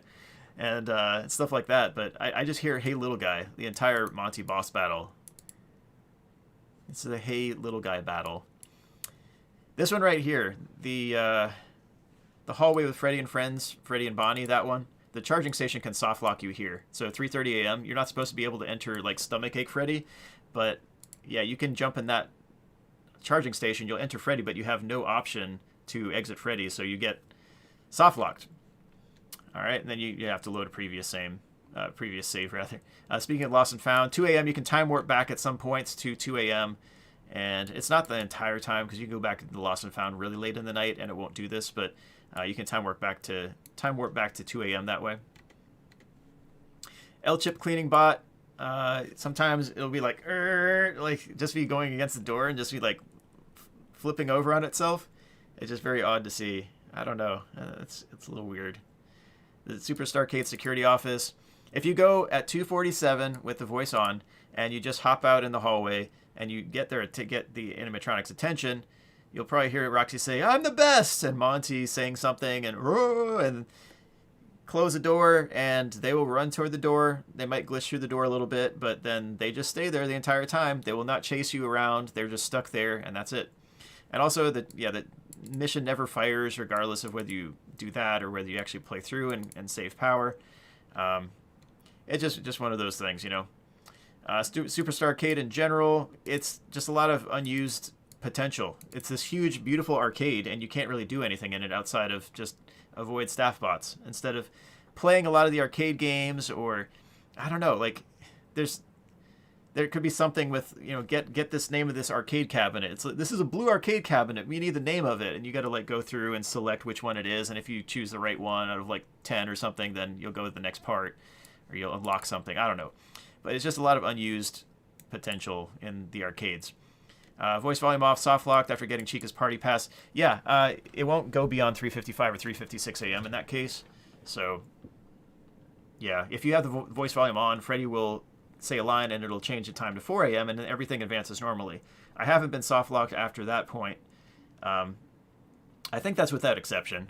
Maybe there's been a Fazcade like breaker not registering or something like that before with that still, but yeah, it can prevent you from getting the damaged robot head. I'm pretty sure there's a requirement on when it'll actually stay in your inventory maybe, but anyway, you can get soft lock there in the Fazcade because of that. It's not going to reset the time after that point if you don't have voice volume on. So there are a few parts with voice volume off kind of messes stuff up, basically, is what I'm saying. Yes, so I try to explain it here. You can read that specifically. Turbo/teleporting Chica, I've talked about that, but yeah, you turn 90 degrees, she can teleport to a different spot, turn another 90, she's in a different spot again. And I don't see that happening with Monty or Roxy, really. I just see it with Chica. And that's where it's like, if this were an actual feature, like if Chica was supposed to be teleporting, you'd expect Freddy to say something about it, or like, well, Chica can teleport anywhere, and I don't know. Oh man, one cool thing was if you go to the Glamrock Chica dressing room, and like you look in the window at the start after you exit the vents, and that guitar solo, that whole thing is animated. It does glitch after a point though, like you can turn around and come back, and then like the guitar's in the floor, and she's just like standing there and like looking all cray cray, but. Anyway, so that's a little silly there. When replacing Freddy's hands, there was no highlighting for I have I'll get to that. The claw repair, yes. Who made this list? Me. So what else? Party pass bots. Yeah, it's weird to have them just disappear. So to have them like sparkle and disappear, or have some force field in front of the elevator, maybe communicate, okay, you can't actually go here, as opposed to that invisible barrier. It's just kind of maybe off-putting, and then you have to wait for them to finish dancing before they disappear, and then you can actually go to the elevator. It might be nice if that invisible threshold would disappear when they start dancing or something like that too. But anyway, the way it is right now, it's the way it is, I guess. It's functional, but it's not, I think, the best way to communicate, hey, you can't quite enter at this point, and, you know, hey, you get rewarded for giving him the party pass. It's like, okay, start dancing, but let me through. Monty's Gator Golf. So this is the thing that Pop Goes told me. The meshes in the gift shop, in the Monty's Gator Golf gift shop, are full poly models shrunken down, and that's why everything crawls to a halt at sometimes for some machines in that gift shop. So that's, yeah, it should be a low poly, smaller, scaled down model, but instead it's like a very complex asset that has to load in every time, times how many ever there are in that shop. Monty's security office, you know, where they know you're here in the Monty office where you get the Faz camera. Sometimes Monty can spawn right outside the security office door, and I've had a few instances of that, and it's just very odd to have like Monty like right there, and it's like, huh. It's like, all right, I'm gonna go out the other one really quick, but it's very odd. I don't know. I don't know if that's supposed to happen or not. And if it is supposed to happen, then it's kind of unfair if Monty's right outside the door and you're just gonna run through or whatever. It's just like forced jump scare, or like if Monty spots you, Monty's gonna outrun you from that point. You got to turn around, double back, and all that. He's not gonna let you outrun him. They know you are here. I guess. Maybe on some, and like the staff has been notified or something like that. So in some cases I hear that, but sometimes it's just they know where you are here. Maybe I'm wrong on that a little bit, but yes, Gregor, you were just caught on camera by the security bot staff. Be careful, they now know you are here. Yes, that would be cool. Jump scare canceling. I kind of like that feature. But sometimes that can cause Oh, we have an error here. I'm gonna change that. T-pose or A-pose, and now it's gonna say last second edit was seconds ago. Doggone it. I had an error. T-pose or A-pose, and kind of glide around the place. So when I was in the theater and Monty like spotted me, and like you saw the start of the jump scare thing, and then I clicked because I had a camera selected. I'm not even sure the camera was out, but then it canceled it. And then Monty just like A-pose, like the whole the whole way through, just like glided through the entire theater the rest of the time. So yes. Unit size does not matter. Yes, a hypothetical house can be the size of an ant compared to a normal sized player and kill your machine's performance. It'll all be rendered the same. Yes, or it'll be rendered all the same. Correct. Yep. So you got to have some kind of less complex model. Yes. Did I get down the weird bright arcade cabinet? Yeah, we've talked about that. I don't think I put that on the list. I don't know if that's intended or not, but yeah, maybe I could add that since I just edited that now. What else? Mazercise control key.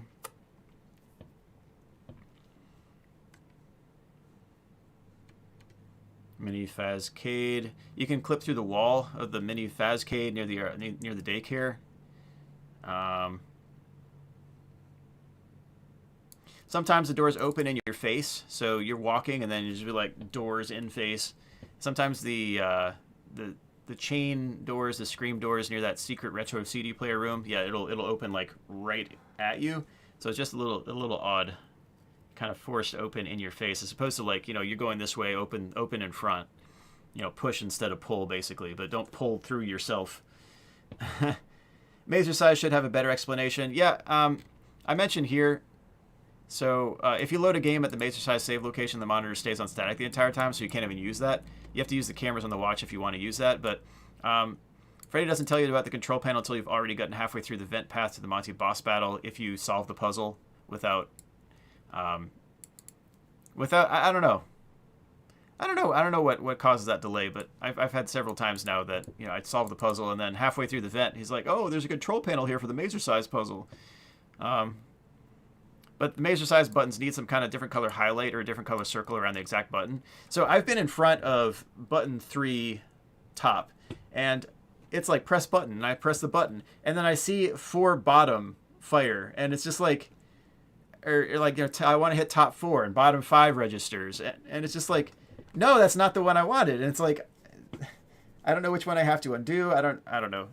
So yeah, the Mazercise is it needs better UI feedback here. So it needs to tell the user which one you're about to hit before you hit it, and then actually hit the one that you're intending to hit. It's a little tough. Maybe if there were like a mouse cursor in that one or something, I don't know, like, and then maybe an overhead view entirely with that instead of like a diagonal 3/4 view would be kind of nice. But this is the way. Yes, 3/3/3 top, flip, 1 top, flip, 3/3/3 top. 1/1 top, 2/2/2 bottom, all that. So I have all that here. I'm gonna flip in between the 3/3/3 top and the 1/1 top. I suggested here maybe have a few different configurations as opposed to just one, because you can spam this for every time that you get there and you win. But if there were like a few different layouts, not just have it random, because random could lead to some really bad situations. I'm quite sure, like a lot of unsolvable runs. But just have like 3 or 4 different configurations or something like that. I would love to have different configurations with the Entered Nightmare Vent Repair for Help Wanted, but it's all the same configuration every time, so you just memorize how it is and you just go from there. But didn't you spend a really long time in Mazercise trying to look for a vent or something?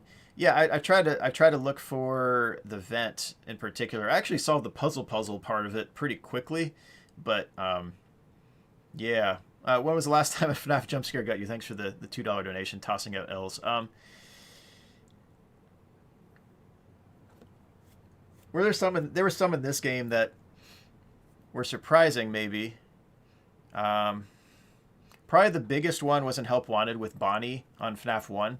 Because I was expecting Bonnie, and I was expecting it, but I wasn't expecting like the tall, like, oh hey, full size Bonnie right here. Like, whoa! So that VR effect was actually really effective. That was probably the biggest one that got me. But then, yeah, I got used to it after that, I suppose. But there were a few in this one that were just kind of surprising, maybe a little bit of a startle. Mapbot didn't really surprise me too much. It's just it's rare that, I don't know, I don't react as strongly as some people, I suppose. Got me to jump.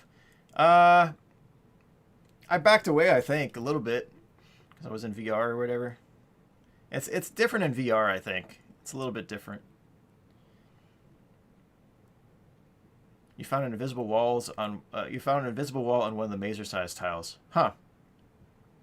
You can actually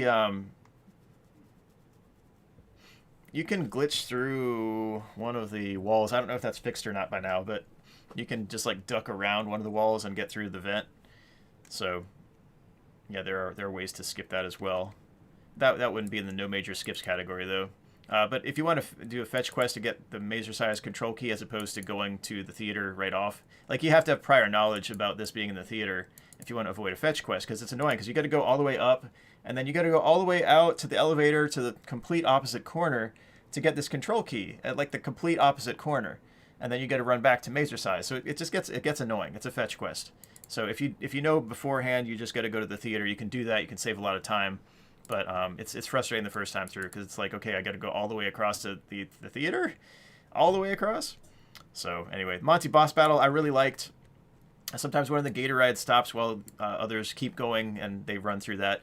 But yeah, the shooters sometimes die out so fast. So I don't know. I would suggest maybe have a 1 or 2 shot per clip limit on those instead of just have them blow up like right away. Like the one right near it or whatever, I think it's like 3 shots or something like that, and it just blows up, so you got to go to other ones. And some of the other ones at range that I have really good accuracy on, they just don't blow up, so, and they don't seem to, so I just let them recharge and just run around. You can go back to it and, you know, get another bunch of shots off from there. Monty sometimes does hop teleport on you. It doesn't jump scare you in those cases. There's kind of a like invincibility phase for a few seconds, but yeah, there should be a radius where he doesn't jump right on top of you. Often having the camera out, I guess that includes your run distance during that time too. And then often having your camera out and then going to Monty Blaster and then exiting shows the flashlight instead of the Faz camera. So like you'll have the flashlight in your hand after going out of that the Fazer, not the Fazer Blaster, but the Monty Blaster, whatever it's called. And yeah, the Faz camera flash meter will be on the right side, while you still have your flashlight in your left hand, even though you should have a camera out. So it's just a weird reset thing there, so that's a little bit of a bug. They need to fix the comedy stylings of Staffbot too. It shows up in the subtitles, but his voice lines just don't work. Yeah, there were a few that I think were cut from the game as well, like a few more grim jokes, I guess, but like robot versus human jokes. But with the Monty, okay, back to the yeah, they do need to fix quite a bit of that. Let's see. You can fall outside of the metal paths, so you can jump on top of one of the railings and then just fall through. You can also exit the area without getting the claws. I'm pretty sure I've never actually done this though, because I just don't want to. I don't know. I need to save it. I need to go back to a save, and I need to try that. But I'm pretty sure you can actually just leave without getting the claws, and that's probably a soft lock. But anyway, I've never done that. Because I was just like, yeah, I want to get to the next part, so I've never actually done that. Fazer Blaster and Faz Camera after exiting Freddy. Yeah, if you exit Freddy and had either one of those selected, you'll still have the meter on the right side, but you will not be able to use it until you pop out the item again. So, yeah, I don't know. Either the meter shouldn't be there, or you should have that item out again. So, I would prefer that you have the item out still. I don't know why you have to reselect it really, but it can throw you off quite a bit. What is the funniest security breach bug or glitch that you've encountered?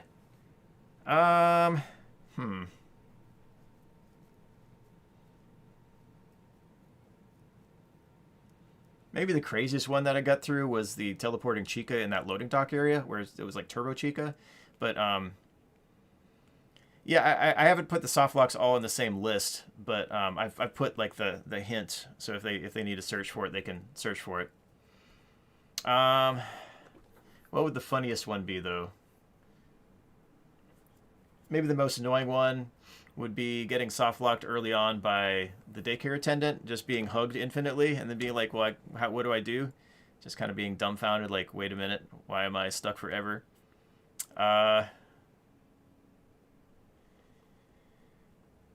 Man, the most frustrating one would be the duplicate DJ music, or the toy music man that was in the vent, and it's like, well, I'm sandwiched between two of them now, and that's it, so Deathless Run Dead. Or the glitch that would like made Freddy uncallable, and I couldn't go to the maintenance tunnels right at the end of the 100% collectible run. That was super frustrating.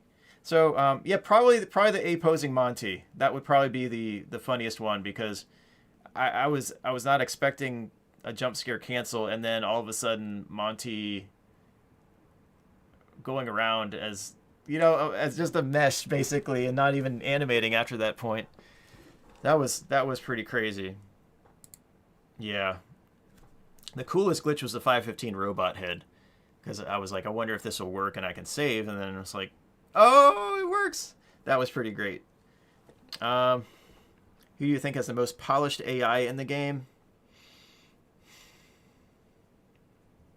Roxy, probably. That's not saying that it's perfect, but she has kind of a clumsy run. It's interesting with everything she goes through with her conversation. Like, she's the clumsiest one of the bunch, and she just kind of like stumbles all over herself and runs, and but she's consistent, I guess, is the thing. Monty, I feel like he clips through things, and like whenever he's chasing you, sometimes I see like the clipping polygons behind, like in the screen, and then you just kind of like dip off of a platform, and then he walks away as if you're not even in the ballpark anymore. But yeah, Vanny, I think, also gets stuck.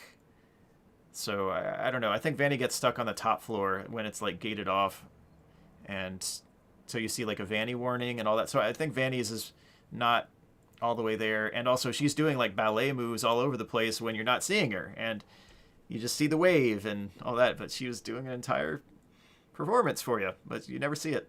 Never see it. Plie in the 5th position. Port de Bras. Anyway. Claws upgrade. Yeah, so this is what I was talking about here. So if you have voice volume down, good luck. But you have to learn which one is which. I do like the flashing. Oh, yeah, this one doesn't. It doesn't have like a flash like, hey, it's time to repair, and like, you know, click on the claw or anything like that.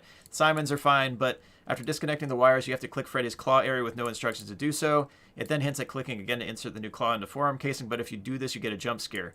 Then, the replacement claw is not the purple Monty claw until you close the casing, where it instantly changes color from Freddy tan to Monty claw purple. So it replaces Freddy's claw with Freddy's claw after it doesn't tell you to click, and then it tells you to click again, and if you do, you get jump scared.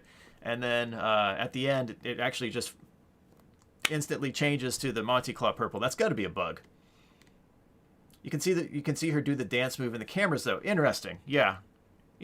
I guess you got to know, like, when I'm thinking of the 2 a.m., like when you get caught by Vanessa. Yeah, that one. You would have to know where to look, basically, on the cameras to see that.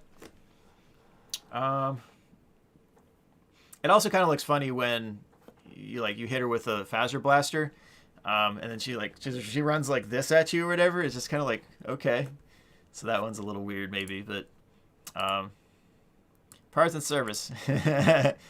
So I don't know. Vanny's got some work to be done on her, I guess. Parts and service, issue with Moon metallic sound effects. Sometimes you hear that forever, even during the recharge and during the repairs as well. So Moon constantly makes a racket, even though Moon should be gone by then. Freddy's spawn points are sometimes inconsistent. I guess you can see that Markiplier clip when he's calling for Freddy or screaming for Freddy, and he calls for Freddy, and Freddy like completely runs by him, like leaves him hanging. Oh my goodness. Freddy re-hits the chain cyclone gates or doors that have been opened. So yeah, if it's just like an empty space, then you'll still see the break animation, and then he still re-screams at sound-based doors that have been opened. So that should be a simple fix. It just needs to check if those have been opened. So the vocal scream, it would be cool if on the UI there was there was some kind of way to show the player that they can screech. So like click to scream or something like that. Otherwise, everything else is done automatically, so you don't know that you can shout at Roxy unless you've been listening to the dialogue. If you have voice volume off, you're gonna have no clue, unless you have instruction cards on, I suppose. But then you gotta be up on those. Those tend to be more invasive than anything else, I think, the instruction cards. Salon pathing for Freddy. Freddy just doesn't find you a lot of times in the salon area. I don't know what the deal is. Unless you're on the salon photo stage, then he's like there right away. I thought the voice acting during all of these attractions, where it's like, "Hey, I'm Roxanne Wolf, and if you've come to Roxy Raceway, you know nobody likes a loser." Something like those are super cool. It adds to the flavor of the character. It's done well. It's effective, and yeah, it only plays once. It's great. Like that's great. But speaking of Roxy Raceway, you can jump on the cart path and trigger the boss animation. Some spots you can actually hop on and you can position Gregory in such a way that he like appears in front of where the go-kart is driving. It doesn't show him getting run over, but he's like right in the path. So the model is right there in the way, but I thought that was kind of amusing. So you basically run up the path all the way. And yeah, so the flags in this game are all kinds of messed up. Yes. Yep. Correct. Let's see.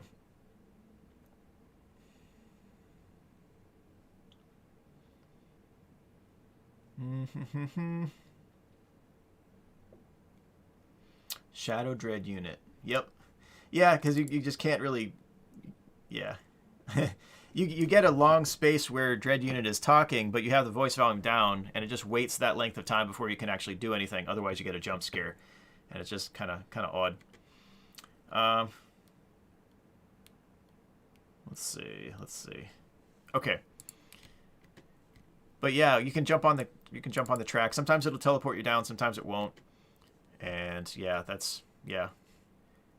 There's one part where Freddy can't walk through. I don't know if that's intentional or not. It very well could be intentional, but you have to call Freddy like over, and sometimes Freddy will like Super Saiyan respawn around that area. It's just kind of odd. So I think it's probably not supposed to be like that. But the unused half of Roxy Raceway, this is kind of an aside because you can actually access it. But it's a finished area for the most part, but one of the bathrooms has a door to it and just opens to a wall.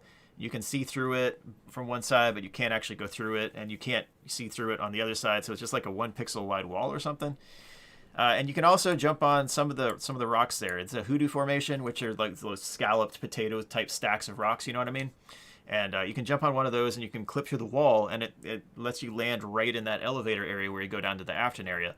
So you can actually go there by glitching up to the unused area in Roxy Raceway and then falling through, and you're at the Afton battle basically. You have to turn on the generators and all that stuff, but yeah, you're right there.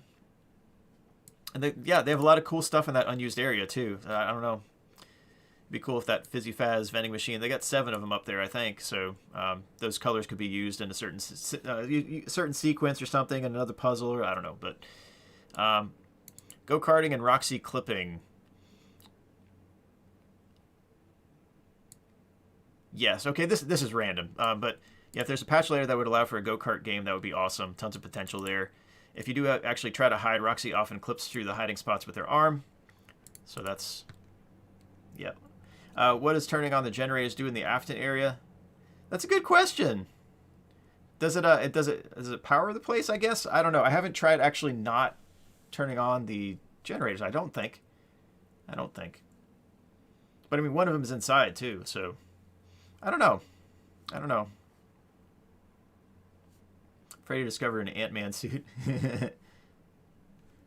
You also notice you can run over the Roxy multiple times. You can run over Roxy multiple times because the trigger for the Roxy cutscene is actually on the track. So if you glitch there with Freddy, you can do it over and over. Yeah, it's just sometimes you don't teleport down there. You believe the generators turn on the recharge station. Okay. That would make sense. So you don't actually have to do that to do the boss battle, huh? The last 2 let you use the Freddy charger, though. Okay, that's good to know. Interesting. Okay. Yeah, I didn't even know that. Yeah, you can clone Monty. If you go across the threshold of the Fazcade elevator on one of the missions, then it'll clone Monty, and you can just like pile up Monties on that middle kiosk. And also, if you agitate Monty over there, you'll have every Monty on the floor running at you too. So that's kind of silly. I have that later on mentioned as well. Fazcade, Freddy doesn't dance, even though he says he would. So this is not the first trip, but it's the second when you're getting the CD or whatever. Yeah, the popped present in that last karaoke room. I don't know if that's a feature or not, but like I've even not visiting the Fazcade up to that point, it's just an open present. And I seem to remember, like, the pre-release build, I think you could open it and get a present. And I wonder if that throws it off a little bit, but I don't even know. Thanks, Connor. Oh, man. Yeah, and the BB World cabinet down there, it does nothing. Yeah, I don't know if that was... I bet they intended that to be playable. Like, you play the initial one, and then maybe there would be a second one, and then the third one would be there. Kind of like the Princess Quest, right?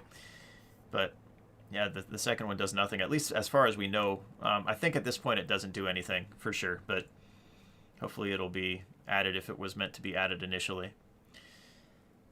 West Arcade Repair, I go through that. The damaged head, sometimes you can't even put the head in to be repaired. Sometimes it says requires item. Sometimes it'll say -1 out of 3 with the breakers. Sometimes you'll hit that last breaker down the hallway and it won't actually count, so it'll stay on 2 of 3 forever, and then you can't actually finish. So stuff like that, you know. And yeah, the way I've done it so far, and I'm hoping this is patched if this is the case, but if I wait for DJ Music Man to turn the corner a little bit and then I go in the room, I've not soft locked, but I have to have the voice volume on at 3:55 a.m. and then I have to wait for DJ Music Man to turn the corner. But that's the only thing that I've gotten that has consistently avoided soft locking. So that's why I waited in that 100% run for DJ Music Man to catch up, because I dusted him, but yeah. You wish DJ Music Man were more of a threat during his own boss fight. Yeah, and you just run on one of the sides, and then you're pretty much gone. Like you're golden, like Freddy. Fazcade Breaker Battle.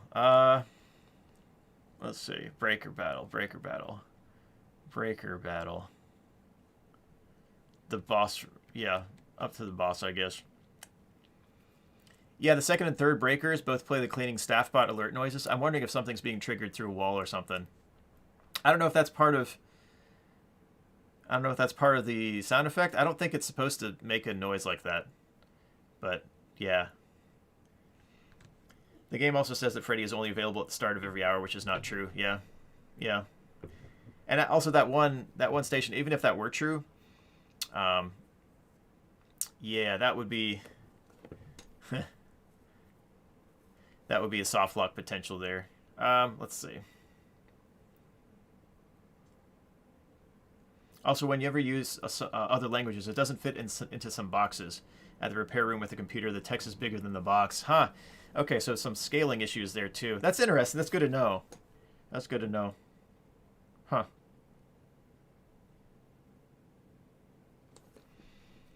Someone found the crash coin or something like that. It was supposed to be used for Chica's Frenzy minigame. Interesting. Yeah, Chica's Feeding Frenzy has assets in game, but they're not used. So that's one thing there. What else? Freddy knob on the staircases. I need a little maybe collision work there. It just kind of cuts into you a little bit.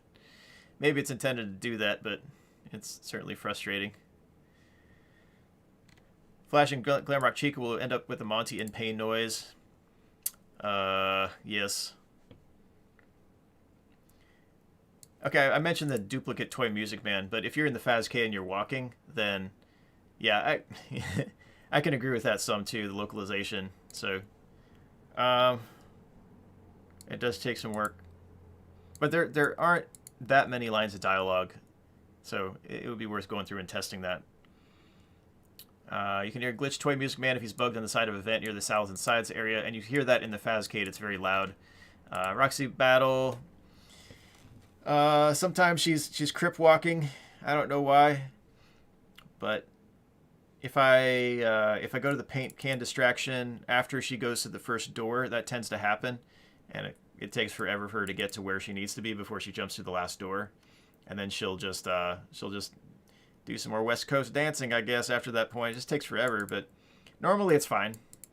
Freddy can also let you out in the middle of those flames, and you have to call for him, or otherwise you get soft lock. So if Freddy like ditches you at that point, you're just stuck in the fire and you can't move, and that's it. Gregory got burned by Freddy ending. Roxy can get caught in a wall or a shipping container, so that would prevent the entire boss battle, so you'd have to reload it. Neither. And let's see. Do an Everhood playthrough.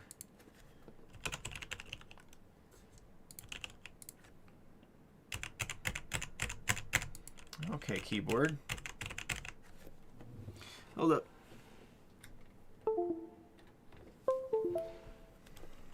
There we go.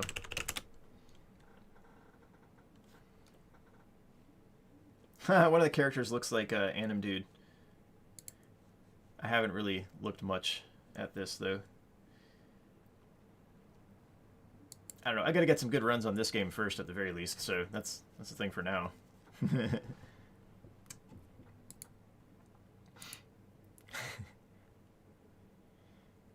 Let's see. So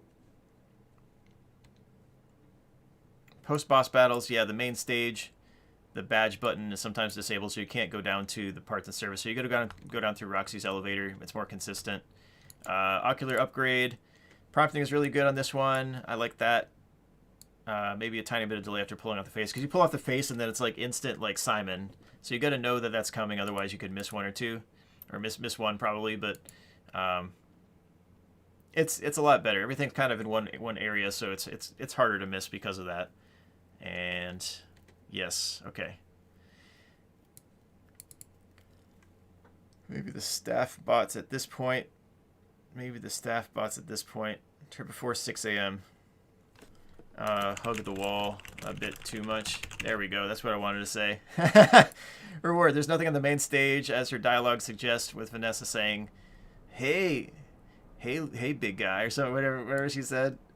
Kind of confusing for Vanessa there, because, yeah, you got to see the CD with Freddy there with Roxy's eyes. And Moon can jump scare Freddy when you're outside of Freddy, and you can hear a scream, and it counts as a jump scare to Gregory.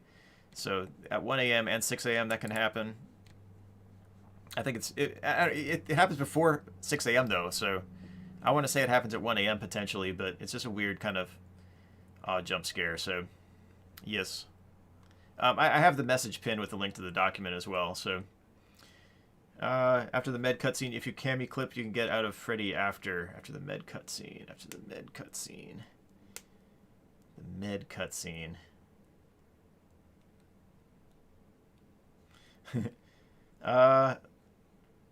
Vanessa sounds so seductive for that dialogue.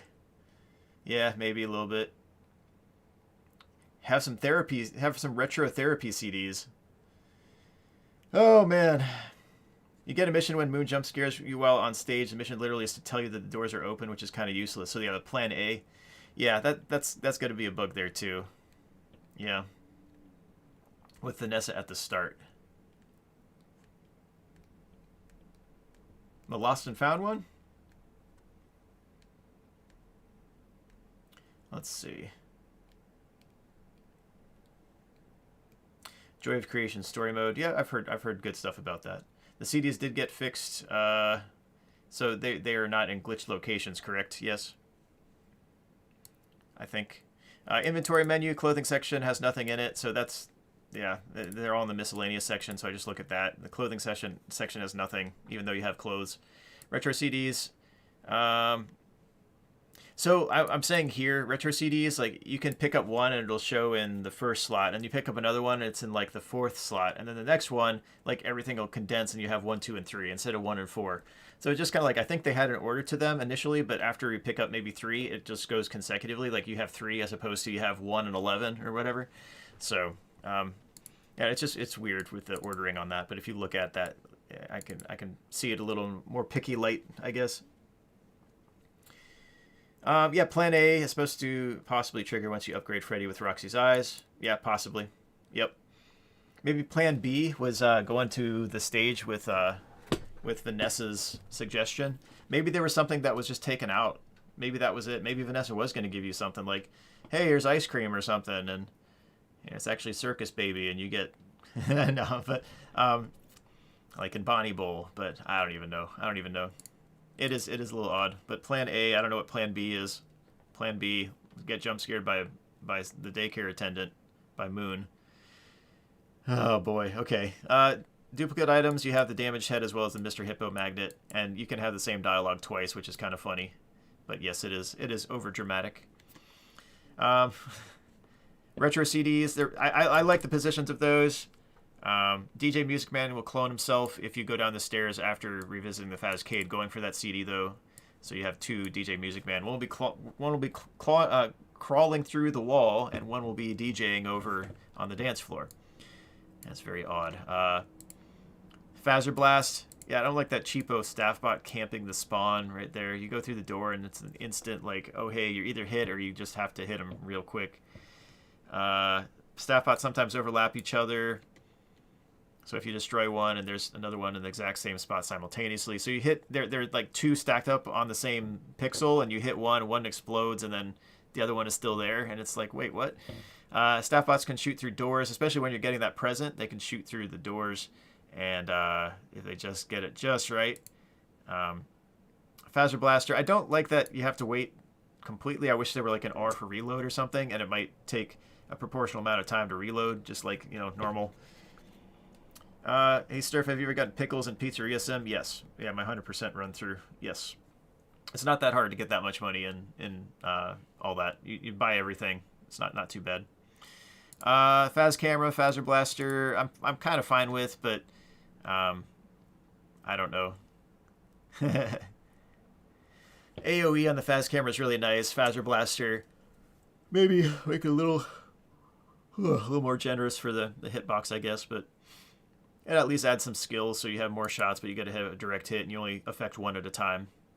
As opposed to the Phaz Camera, you get one shot and it takes a while to recharge. Unless you hit escape, you just wait for it to recharge that way, which is kind of funny. Let's see. Yeah, sometimes the staff bots are kind of hunched over. They're supposed to have, yeah, exploded, but they didn't. And I made this suggestion earlier. Disassemble Vanny ending. The parkour over, you jump the wall, get the Vanny spiral staircase from Phaser Blast. So you just do a triple jump and then jump over the wall after that, and then you're there.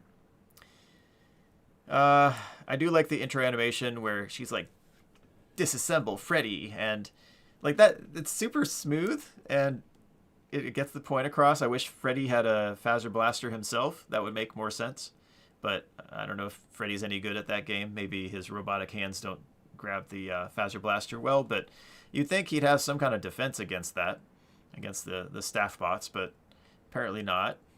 They don't target him otherwise. Storyboard ending makes me think that there was an animation plan, but time was cut short. It's okay, but the first cinematic was really impressive looking in comparison. So, yeah, some will probably say that the storyboard is for non-canon portions or whatnot, but if you did 3D animations with all of those, I think it would have been jaw-droppingly nice for all players. And the thing is, too, there's some doors that, like the loading dock door, it has like a hallway, and same with the fire escape door. Like, I'm pretty sure there was a 3D cutscene planned, but it's just a storyboard. It's just a comic book style, and I really think that's... The storyboard is basically, hey, here's how it's supposed to look, and it's a rough draft, as opposed to, hey, this is the actual end of the game. But the staff bots whacking Freddy looks a little clunky IMO. That's fair. That's fair. I still think it looks better for... yeah. I still think it looks better with the 3D than the storyboard. It's like, Freddy, what happened? Basically, that one, you know what I mean? Like, oh man, you are my superstar, whatever. I like the edited ones where Freddy, what happened? IDK. But anyway, Freddy is sometimes oddly astute. Vanessa Bunny. Yeah, I mentioned the skip, and then what else? Princess quests are generally fine. The conveyor on Princess Quest 3 may be a bit annoying because you got to hit left in order not to fall off, even though it seems to be a little more clean than what it looks like. The 3-star ending, thank you. Look at that. I Kind of wish there were DLC that had an ending where Gregory, Full Freddy, and all the animatronics with Vanny were freed. This would be really cool. I hope they have some kind of patch where there's another ending where you can set everyone to safe mode, or fix them up, undo the damage or something like that. I mean, they're mechanical, so why not? Yes.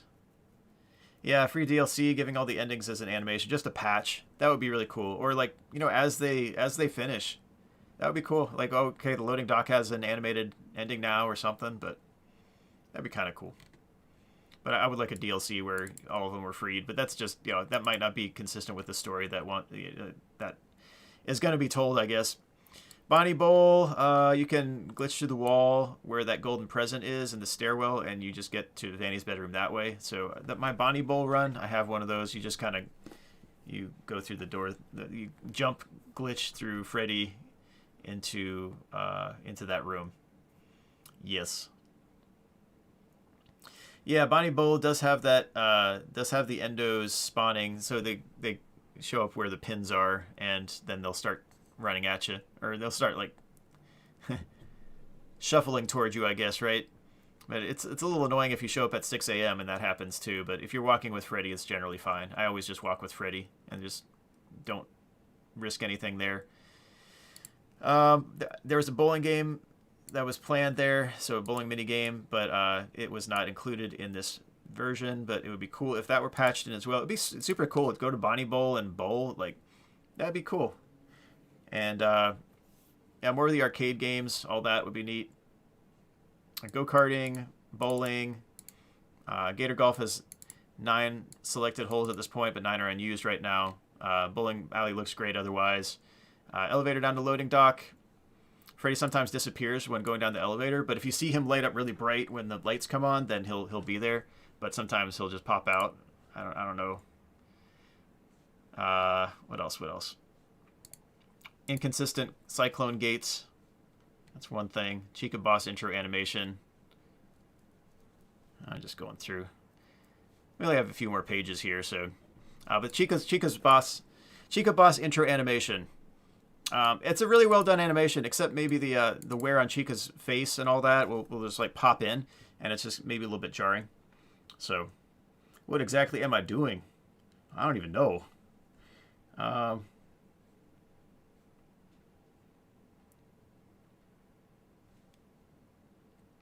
Interesting. After Fazer Blast, you went into an event, and you jumped over that barrier and went down to the server room at the bottom, but after you went up the stairs, you can't press E to enter anymore. Huh. Oh, so you soft locked at the Vanny room? That's weird. Usually it's pretty... Usually that door's open.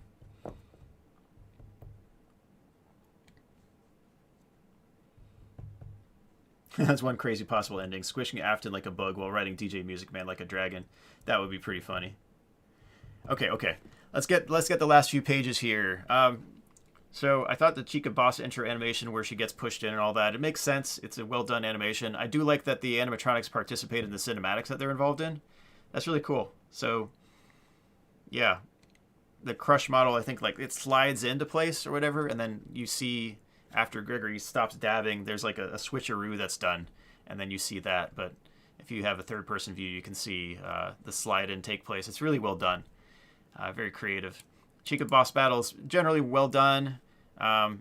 Sometimes during those parkour parts, it lagged pretty severely, and if you fall off, then that's a game over, especially after 6 a.m. So, and if you don't have the head glitch enabled or an autosave from Monty's Gator Golf arcade game or whatever, but... yeah, sometimes after Chica gets hit with a Fazer Blaster and you go behind her, she slumps over and her face basically goes directly into her back for a while. It's just kind of odd looking. You can glitch through the front entrance with Freddy and then fall through out front, and you end up in the Chica boss battle area. So if you want to go with Freddy, that's an easy way to do it. You just walk over through the front with Freddy, and you just fall down. Yep. You can also activate the Chica cutscene several times as the Monty mix is not used up, allowing you to do silly things like put Freddy in the compactor. Yeah, that's kind of funny. I guess you can save before then too, so yes. Okay. You would hardly call Chica's segment a boss. In your opinion, the only true bosses are Monty and DJ Music Man. Yeah, I guess it's a generator hunt. It's a generator hunt and avoid Chica. It's not as blown up as the other ones for sure. I would agree with that part. I still call it a boss battle though. I think that's what it was intended to be. Do you think they'll implement the wallet, Crash Coin, and the Crash Data arcade machine in a future update DLC? I don't know. I don't know what they're planning on. I don't know what the morale of the studio is right now, because I know they've gotten pretty negative reviews for the series overall. Like Metacritic was pretty bad overall, in comparison with what was expected, really, and what it could be for sure. Like they put in a lot of work, and I know they had to cut some things. I don't know if it was to hit a deadline or there was an executive decision or what, but I don't know. I don't know what's being planned for patches. I know that they're planning on doing bug fixes and performance fixes or whatever before extra DLC, but I don't know. I really don't know. I don't know. I guess we'll find out. Like, if they don't fix anything, I wouldn't be totally surprised, but I'm expecting that they probably will. I'm hoping they do. I'm hoping they do. They did with Help Wanted, but they still do have some showstoppers in that game too. But it's a lot better than what it was on release, for sure. Game over screen. I wish that the magenta on static had some kind of border or something so you could actually delineate the edges. But yes. The wall puzzle. I loved the wall puzzle. However, the H's and the N's. Anytime there's an H, it appears as an N. So the H rune never occurs in the puzzle. It's actually an N. And then the Z is a little odd because it's a double slice as opposed to, yes. Yes, I don't know why it's not just a slice and a squiggle as opposed to a double slice, but it's the only one in the category, so it can be the exception in that case. But the H and the N, I don't know if it's because like lowercase h looks like an N, but I don't know. It's buggish. They nunt now is instead of they hunt now is how it is in the puzzle, and there's a lot of H's. There are a lot of they. So Tanae nunt now. Yeah, Tanae nunt now instead of they hunt now. Yes. So I just mentioned that. All the cool little Easter eggs. Those are neat. Why is I binary? Auto saves. I mentioned that. Voice box upgrade. Yeah. I have to back away from my monitor like half a room away or more. And yeah, you see on the 100% video. I wish there was a zoom out option or something. Like you could use scroll wheel to like zoom out. Because it hits all my blind spots with this monitor. If I had a smaller monitor, it wouldn't be an issue. But it's just the right size that like some of it's going to hit where the optical nerve hits. And that's just going to be a blind spot. That's just where eyes are. That's the way they were made, and that's why we have blind spots. So, yep, that's just right in the blind spot. So I have to back away. The flashing click this next is nice on the voice box upgrade as well. So the power upgrade and claws upgrade really would do well with those. Like, hey, it's time to repair something. That's great. And then just focus on Simon, you know. Yes, Simon is the difficulty there. In short, a soft lock means you have no possible means to further progress the game, be it stuck in a wall or even a room with locking you in, etc. Yes, so it's not completely destroyed. You're not crashed out of the game. It doesn't completely, blue screen or crash the game, but you can't continue in the game because you're hung up in a spot where you can't exit. Yes, so that is a good distinction of a soft lock. Sun's room. You can glitch through that metallic railing and look over the area, but you can't jump through, so you can't actually go back and get the flashlight battery upgrade if you don't have it already. I think that was probably intentional. Same thing with Phaser Blast, but if it wasn't intentional, then, I don't know. And it would be kind of cool to like be able to dive in like that, or have some animation where you dive in and kind of like Sun jumps in at the start of the daycare part. But anyway, that would be totally optional, But maybe some notification that you collected all gift boxes and or all items per save would be a nice touch. Yeah, because you don't know otherwise. Like if you're to have the achievement, you're not going to have it pop twice. And when you're going 100% items or whatever, you just have to keep track of how many you have. And some of the runs only have 124 items, but I got 126 and 50 messages.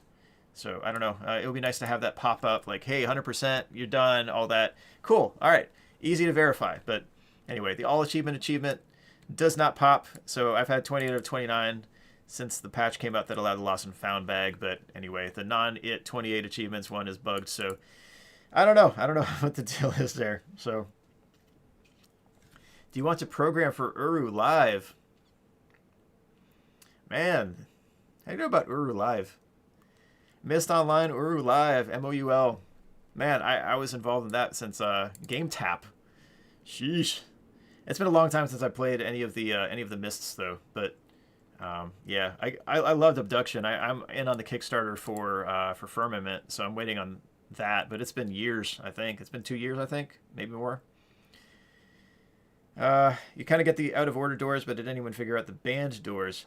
Yeah, I don't know. I don't know on the banned doors in terms of that. But the out of order door sometimes is inverse, which is odd. Balloon World. All right, BB looks like Scott here, LOL. Purple Fizz doesn't exactly give you fair opportunities each time. If you can hit it directly horizontally, it's pretty fair in most cases. Otherwise, rushing up or down guarantees that you'll get out of glitch mode every time very quickly. So you have to have kind of the right scenario to get on one of the winning runs for the glitch. The Bat AI is draconian later in the run, especially around the 40 to 50k range. It just kind of like traps you in, and it's quite annoying. But Mangle Repair gift box, that area, yeah. If you have to limit your FPS to get it to run without giving you an absolute insane amount of eye strain to 30 frames per second, then sometimes it refuses to work for minutes. So like the curtain climb and that jump right there, it's really, really frustrating to get there. But 60 frames per second or higher, like it's super easy to get up there. But there's no way to guarantee that you're going to have smooth frame rate and a high frame rate to perform those two things. And especially this jump right here, which requires, yeah, if you want all the items, then yes. You were there in Game Tap, yes. Do I know your buddy Henry? I don't know. Probably not. Yeah. Let's see. Afton battle. Sometimes Freddy soft locks himself in the texture part of the wood on the way down, and you can't re-enter at that point. He kind of does like jitters his foot, and you can't actually enter at that point. It just doesn't let you, because it thinks he's like walking still or something like that. I don't know, but then you have to get jump scared by the blob, because that's it. And you can win by running around the place with Roxy out and just dodging her the entire time and hitting buttons every minute or so. You can also glitch Roxy into the wall if you hide behind that bed area, definitely an exploit. You can glitch into the vent and run through to see Afton in his room. This is usually short-lived, though, as any animatronic already out will run back to this area and try to get you. And if you've watched my runs with that as well, like, yeah, it was short-lived, but it was kind of fun while we were back there. I like the purple in the room. It's a shame that Afton likes purple, I guess, but I still love purple. My favorite color. Kind of like a deep indigo or like blue-violet or something like that. It's really cool. Freddy, while Afton will still make the same "I'm your friend" and similar messages when flashed or blasted, but he's not friendly. You can also attempt to enter Freddy while Afton, though this just ends up with a jump scare. And that's expected, but you can actually like almost get there. So any contact, you get jump scared, but it'll still let you try to get in, and it's kind of odd. Freddy can sometimes glitch forever into the recharging station. That's how I found the cross-country strategy with Roxy. Freddy was stuck forever recharging, so I just ran around the problem. You can also block a door with Freddy as Roxy tries to enter, and you can just chill in front of the monitors and destroy Afton. So that's the way I beat it the first time. I just blocked the door with Freddy, I got Roxy behind it, and that was it. So, yes. Xwar2. I really enjoyed the stream myself. I also spend most days discussing game design principles and coding aspects and techniques. Yeah, this was one of those.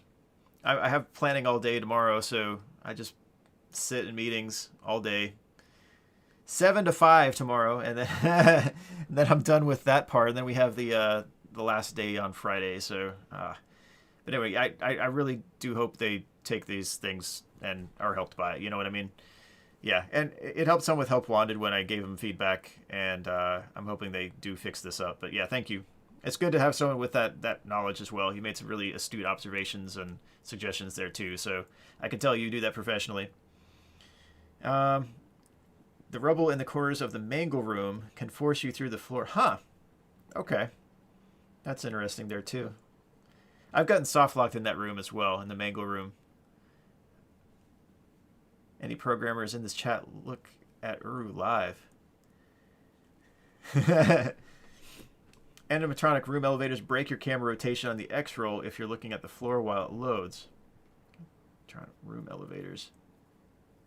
Huh.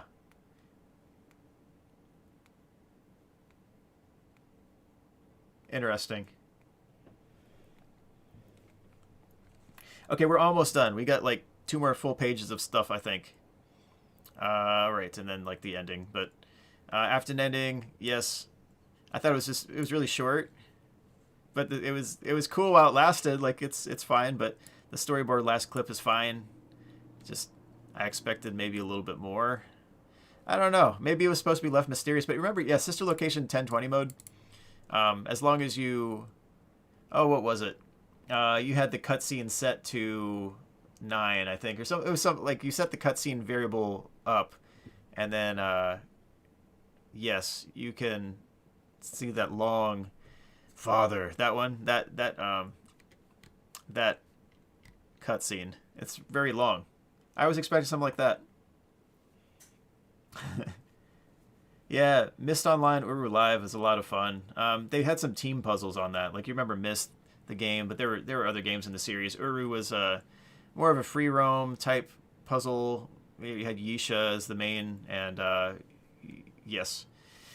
Anyway, I agree though. This game has some mind blowing potential. I agree. I wish it were like this on launch. I really think this could have been a Game of the Year candidate had it been polished out of the box. Like this would have been crazy. And I know this has won over a lot of new fans as well. Like people really like this game if they really like it.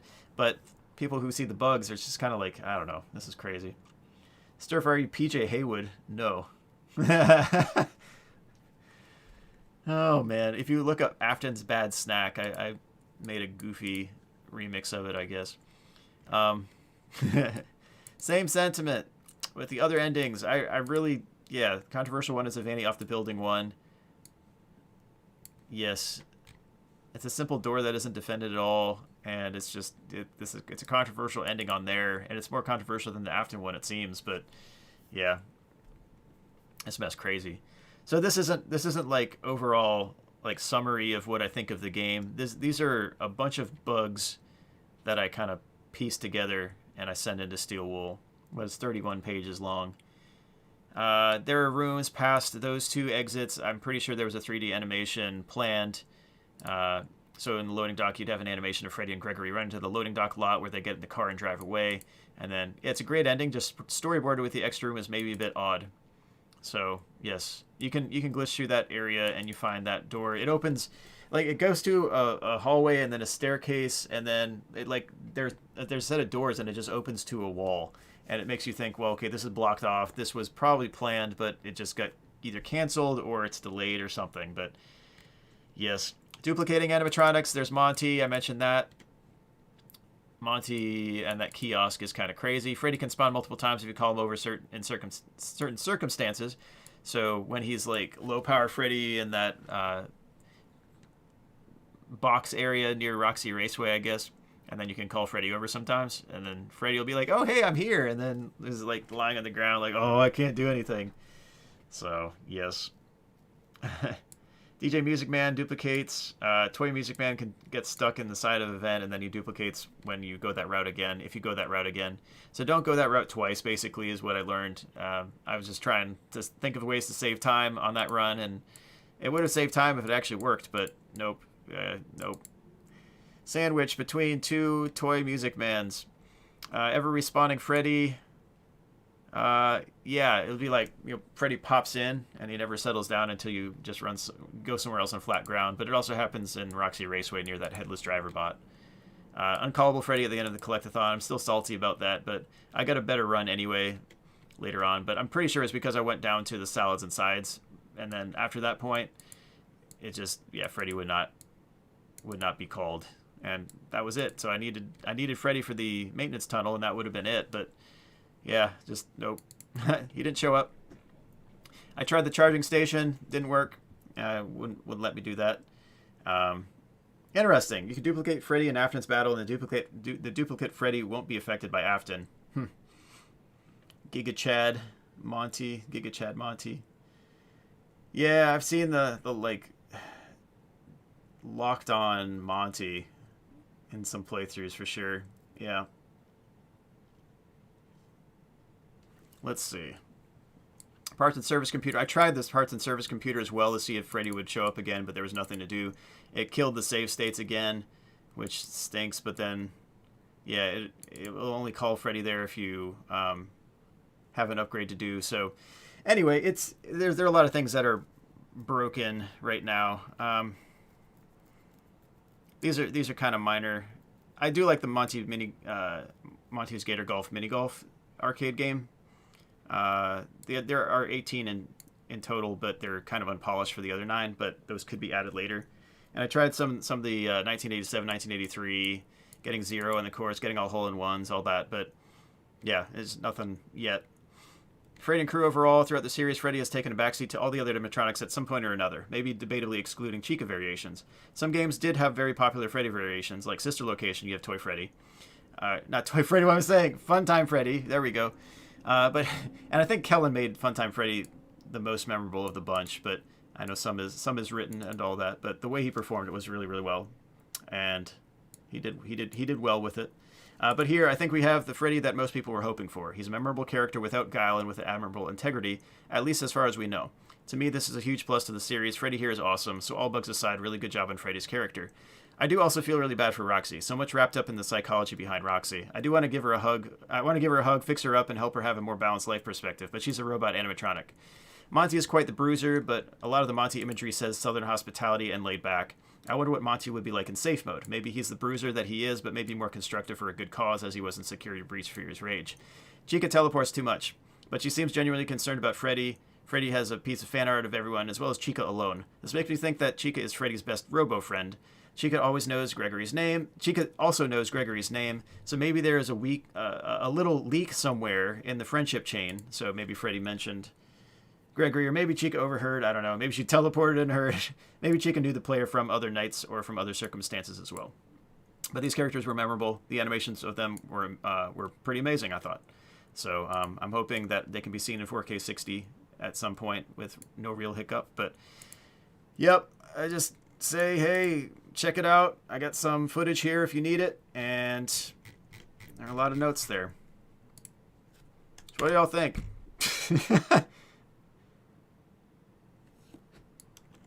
I guess last updated 1/12/2022. Just yep.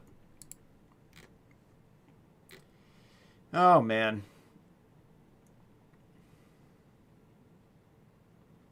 It's a lot of stuff. It's a lot of stuff. But I'm hoping they can be helped by this, you know. And it makes little sense to me that the computer that I have that's on all levels better than my old computer runs the game worse, like dramatically worse. So I gotta figure something out.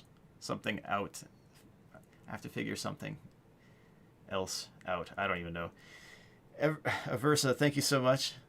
You're dedicated as heck, man. I've been watching you for the past 3 years, and you never disappoint with the thorough playthroughs and information. Thank you. And that's more of the niche that I think I hit, as opposed to just, you know, speedrunning in general. Because I don't know. I don't have a whole lot of time regularly to play through time and time again. But I like playing efficiently through and going comprehensively through all sorts of stuff and going through the knowledge and figuring out the dynamics and putting together strategies. So I don't know. Matt Pat's theory on me being a speedrunner. I'm just kind of an intro speedrunner, you know what I mean? Like, I just got a speedrun.com account like 2 weeks ago when I submitted that first Vanny run. But, yes. I submitted that 100% run as well. It's going to take a while, I'm sure. They're way backed up. And I get why. It's a lot of really long runs being sent in.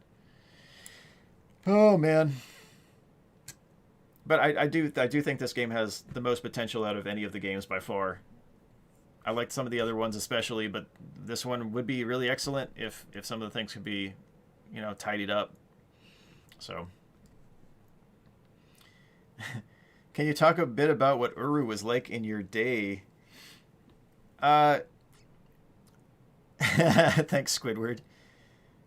Oh man.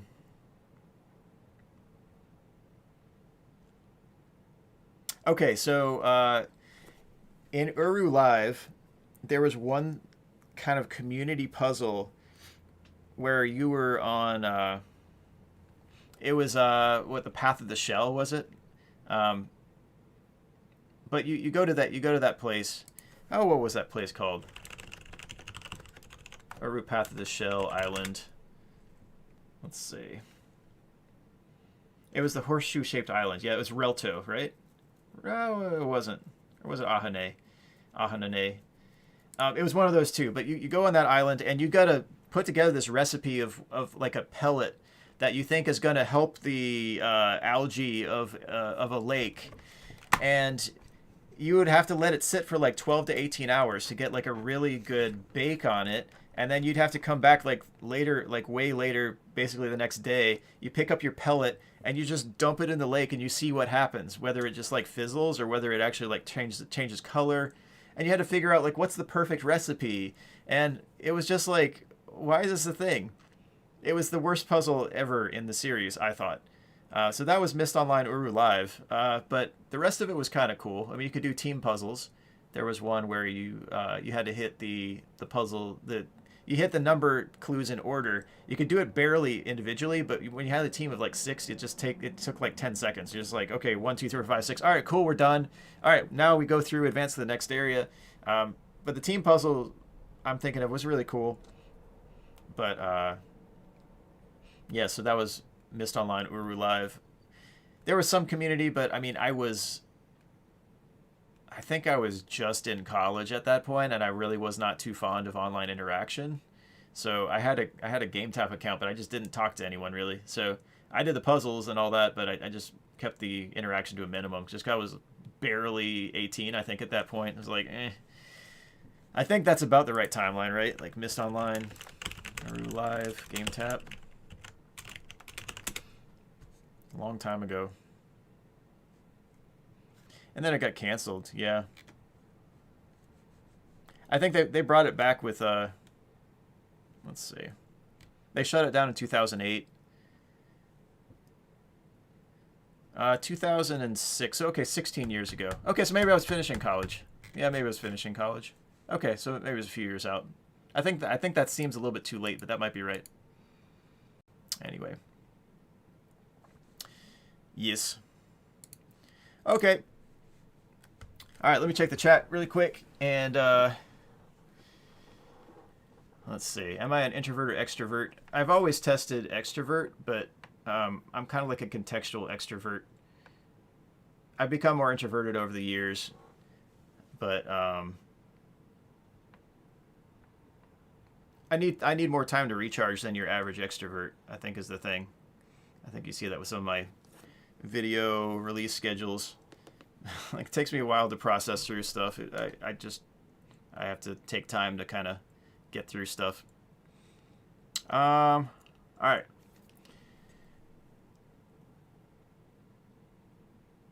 Are you planning to revisit old FNaF games ever and revise strategies? Maybe the ones I haven't revised strategies on. Like FNaF 2 and 3 are probably done for good.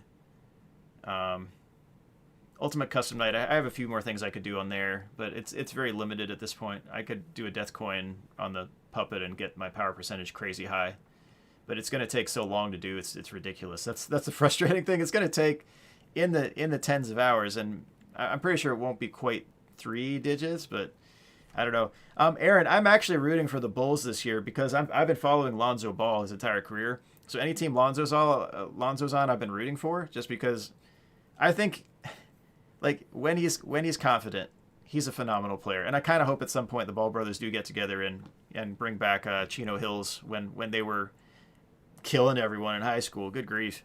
I mean, that was crazy. But Game Theory, is Glamrock Freddy actually DJ Sturf? Yes. DJ Sturf. Glamrock Freddy is DJ Sturf.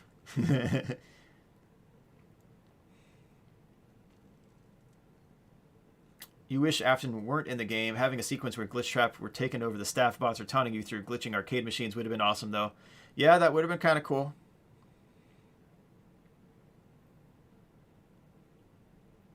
Genki, I don't know. I've always gone Monty first on these runs, so Do you think players should continue sending in bug reports for security breach, or should we let Steelwool try to manage what they already have?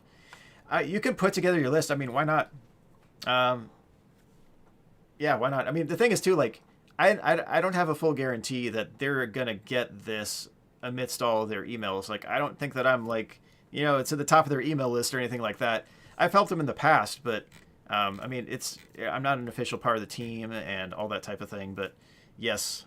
Gavin, thank you. Hey, just wanted to stop by and say hello. Love the beard and the videos. Keep rocking it, Sturf. Yeah, yes. Thank you. Don't send it to Scott. Don't send it to Scott. Send it to Steelwool.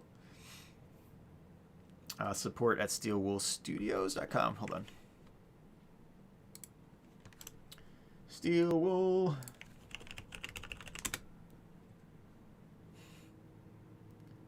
Steelwool Studios. All right.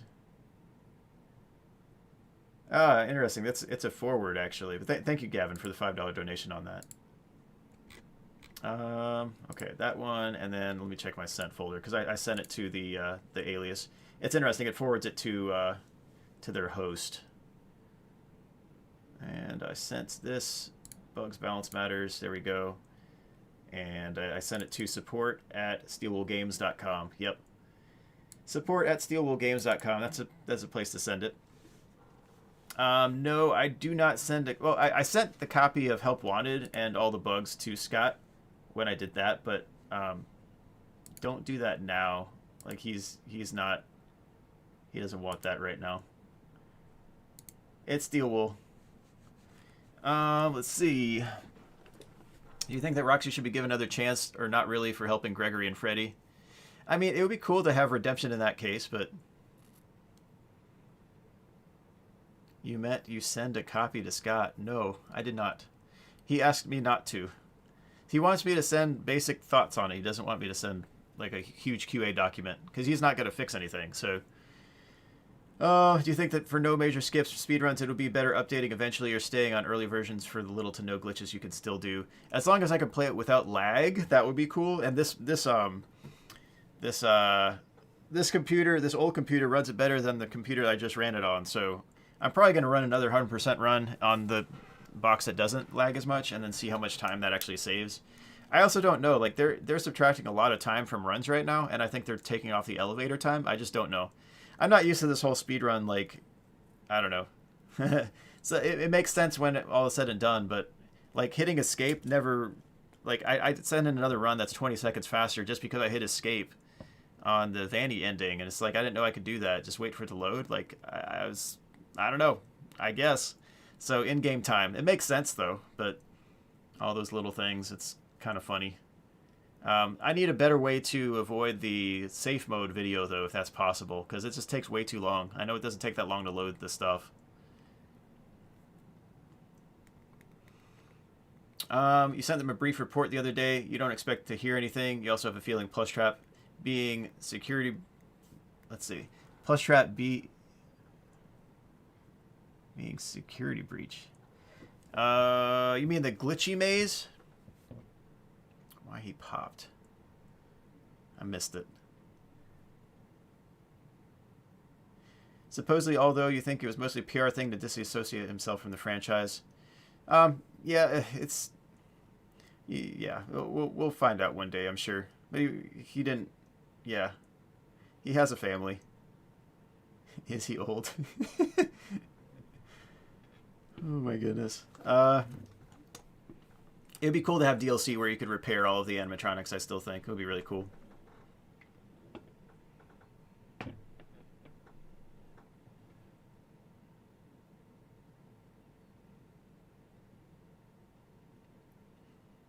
Oh, Plushtrap being in security breach, right?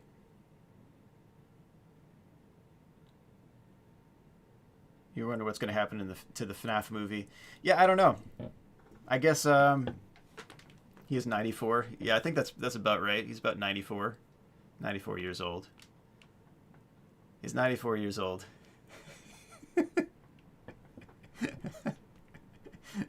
No. That was funny to think about. I guess one day maybe. That would be a long life though. Whew. At least current day perspective. Oh man. Okay. Well, expect some videos sometime in the next several days. I do have one run finished, and I'll give you a bonus video here if you want to see it early.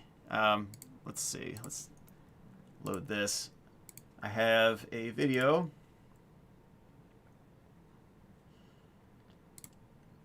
Here, if you want to see this, I'll pin this, but 327 Vanny.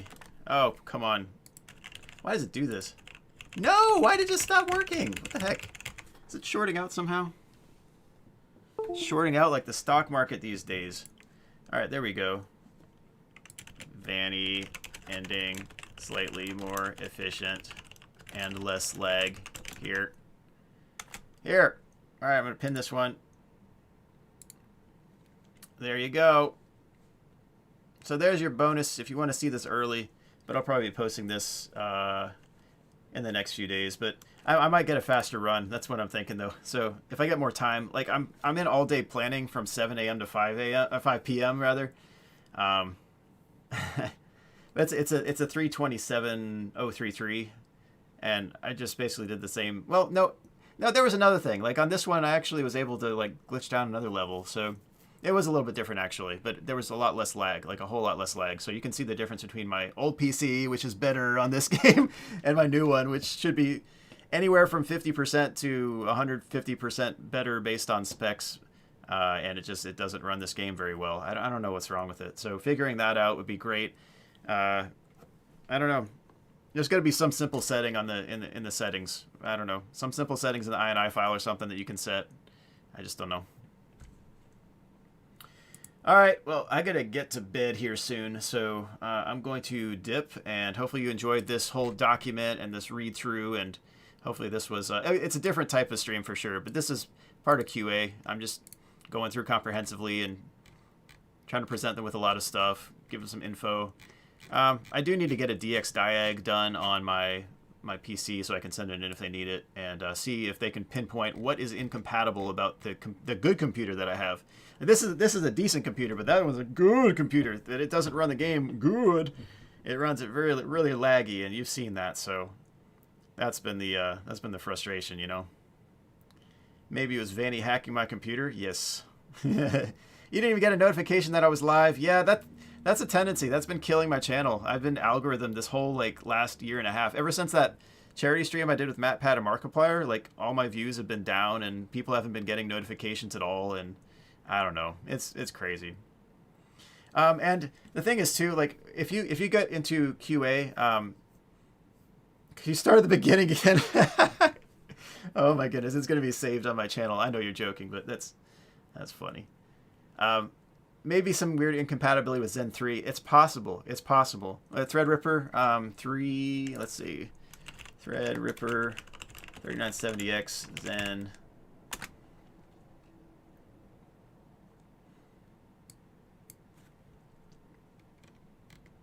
I'm pretty sure you're right. I mean, it's a TRX 40.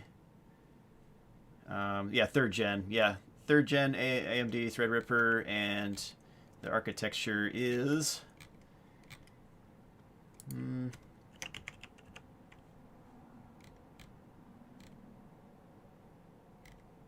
I think you're right. It is. I think it's Zen 3. Yeah. I mean, yeah. Because PS5 is Zen 2. Yeah. I mean, that's what it's supposed to be optimized for. But I don't have a Zen 2 build. But okay. So when you get into QA, there's also like being able to report your findings and writing test cases. So to have your test cases, I automate my test cases, but you have a big test item in front of you, so a dev will send you some code and they'll be like, okay, this is done and it's code reviewed. Or sometimes I help out with the code review, but then, you know, it's not great if I'm code reviewing and testing at the same time. Yeah, you want someone else to do it preferably, but sometimes I do both. I'm good at code review especially.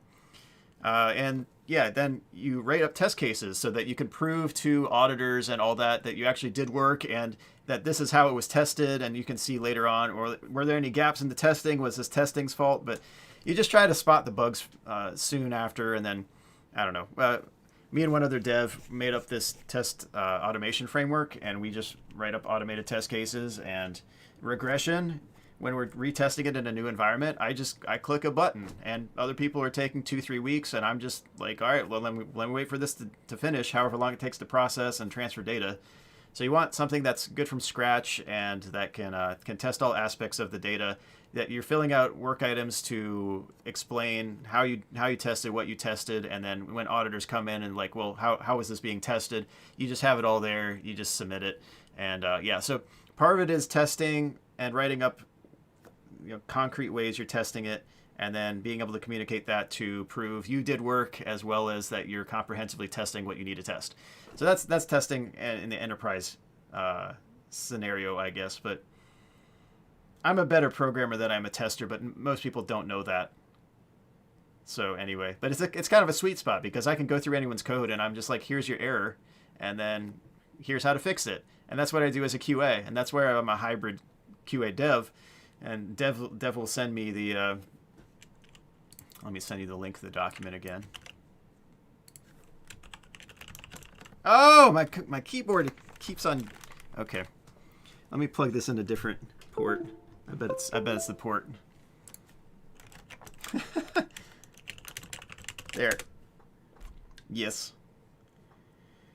Oh, man. Yeah. So, anyway.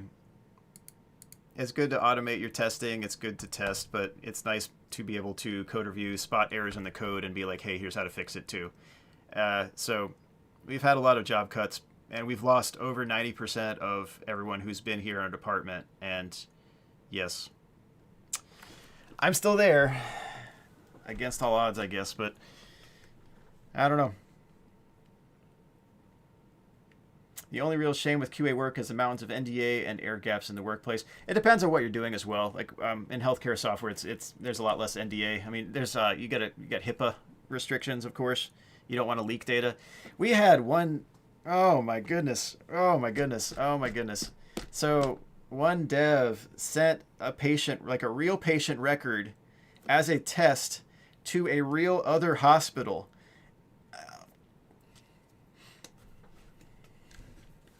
Yep.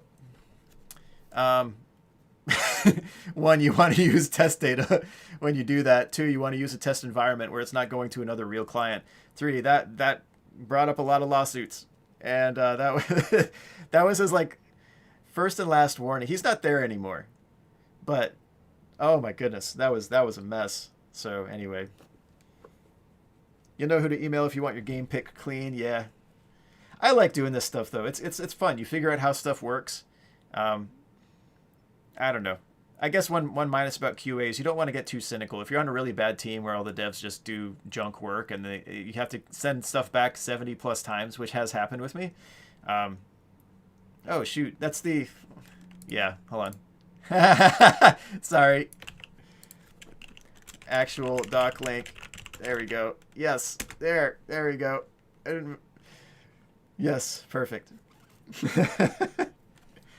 Okay. Yes, but QA to me is fascinating. Doing a hybrid of that with devs, figuring out how stuff works, and being able to optimize it.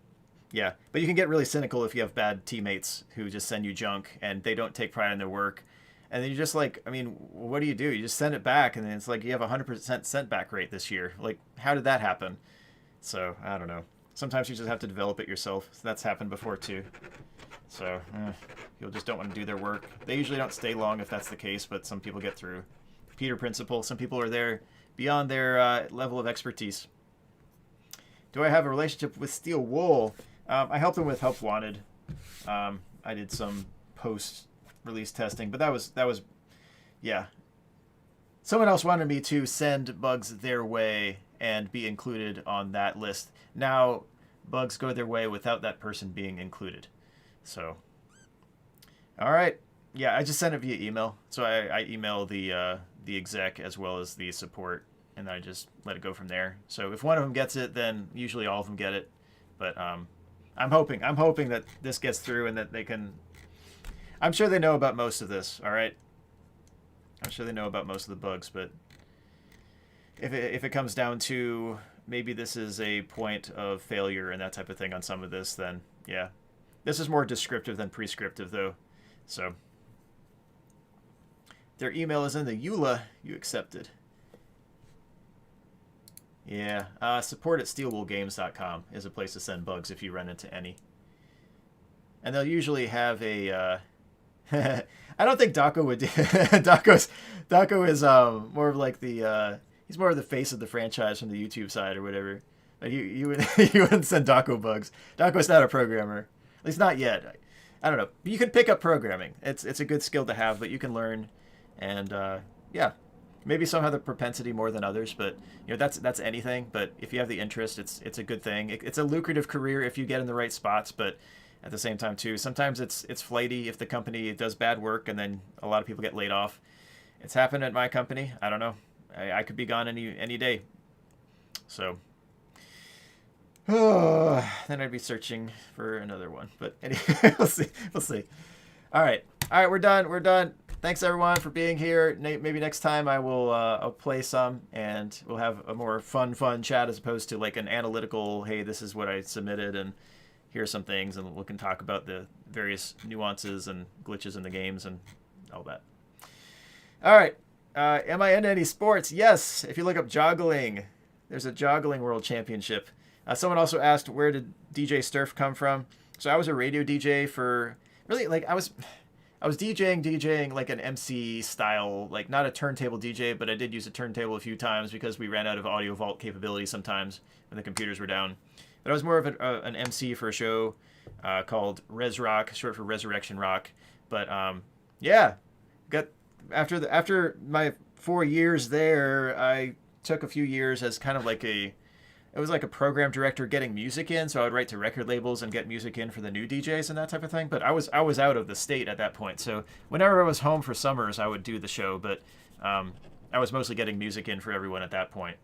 But I was asked to do a Battle of the Bands event, and my sisters used to call me Stir Fry for short because my name's Sterling, and they used to call me Stir Fry. I was the youngest one, and but they'd spell it Sterfry, and so one of my other friends shortened it to Sturf. And he would call me Sturf, and everyone thought it was kind of silly, goofy, or whatever. And I thought it was silly, goofy, or whatever. And then when I was asked to DJ the Battle of the Bands event, which got canceled, but I was asked to do it, I was just going to goof around in the turntables. They're like, yeah, we're going to get your turntables and all that. I'm just going to goof around. And I don't even know what I'm going to do. And but I went as DJ Sturf. So I was a radio DJ in college and slightly beyond. And I was a TV show host in high school going into college. So I did that type of media. But then I started playing DDR. And at that time, I was still a radio DJ. So I was like, well, what do I go by? I guess I'll go by DJ Sturf. So I just kept it, even though I'm not a DJ anymore. And I just kept, it's been my moniker ever since. So was I a DJ? Yes, I did it professionally for a little bit. I sort of like, it was a show. It's FM radio, but it wasn't, I don't know. It was something I did. So anyway, that was where DJ Sturf came from. Am I into any sports though? Basketball, juggling. I guess you could call DDR a sport. It's fairly intensive at the highest levels. DDR and juggling. But juggling is the current one that I'm working on. I'm trying to get my running times down again. I did track and field. I never did cross country, but everything here is like a 5K or higher. So, but juggling, that's where I really show my strengths, because it's still a track meet, basically. And also World Masters athletics. I got first place in my age division. Like, it's stratified per age division. And so, anyway, goals for this year, if I need to get back to running, though, because I just hate the cold weather. So I haven't been out running except for today. And I've been like 3 days break in between each one. I need to stop that and just get down to it, get some mileage. But if I could get my regular 800 time down to 206 again this year, I guess best was 158 ever, but I'm double the age now, so I'm trying to get my time down. If I could get that to 206 and my juggling 800 down to 215 this year, that would be really cool. 215 would be, I think, third best all time. Is that right? Maybe it's fourth best all time, but it's up there. And on the IJ list, I think that would put me at number 2. Maybe that's right. I was number 3 for a while, and then this college kid ran like he oh man, he ran a 210, like ran a 210 flat or something like that. I'm like, well, all right, I gotta get my training in. So I'm gonna be in masters, not this year but next year. So like my goal is to stay in this type of shape until I'm in masters at the very least, and then absolutely just roll through those records. That would be sick. So and if I got the times that I'm getting now, like I could probably get record times and everything. That would be kind of cool, but we'll see. We'll see. I'm in men's open right now. I'm in top 10 in almost everything that I've run. I've won a gold medal in everything except for the 800, and that was my main event in high school. So I need to get on that. One last year for me to possibly get a gold medal in the 800, but I'm fine if I don't get that. So yes. Oh man, yep, that's IJA. I was the director of the event this year, and that was fun. We made 3D medals for it, so I 3D printed those and painted them up and sent them out to everyone who won them. And yeah, it saved us money too. It was cheaper, and it looked cooler, a whole lot cooler. And we have full control of the model, so we can change it if we need. All right, I'm getting to sleep. Thanks everyone for being here. Yeah. It's been fun. A lot of QA stuff. Next one will be a game stream, okay? And then we'll play some. I don't know when I'm going to play though, but I mean security breach, but we'll figure out what route or what mode or whatever. If any of you have any idea how to replace that safe mode video so it's just like nothing and it just like loads up right away so I can run, that would be kind of cool. But I don't know if there's something like that. I've seen someone post something like they know how to replace the videos, but it like messed something else up. But that's the one thing that's keeping me from it. It's just like a lot of load up time for something that's going to take like 3 minutes. Gregory Dab. You dabbed on me with Gregory. Dabbery. All right, we're done. Peace. God bless. Have a great Thursday and Friday, and I'll check you later.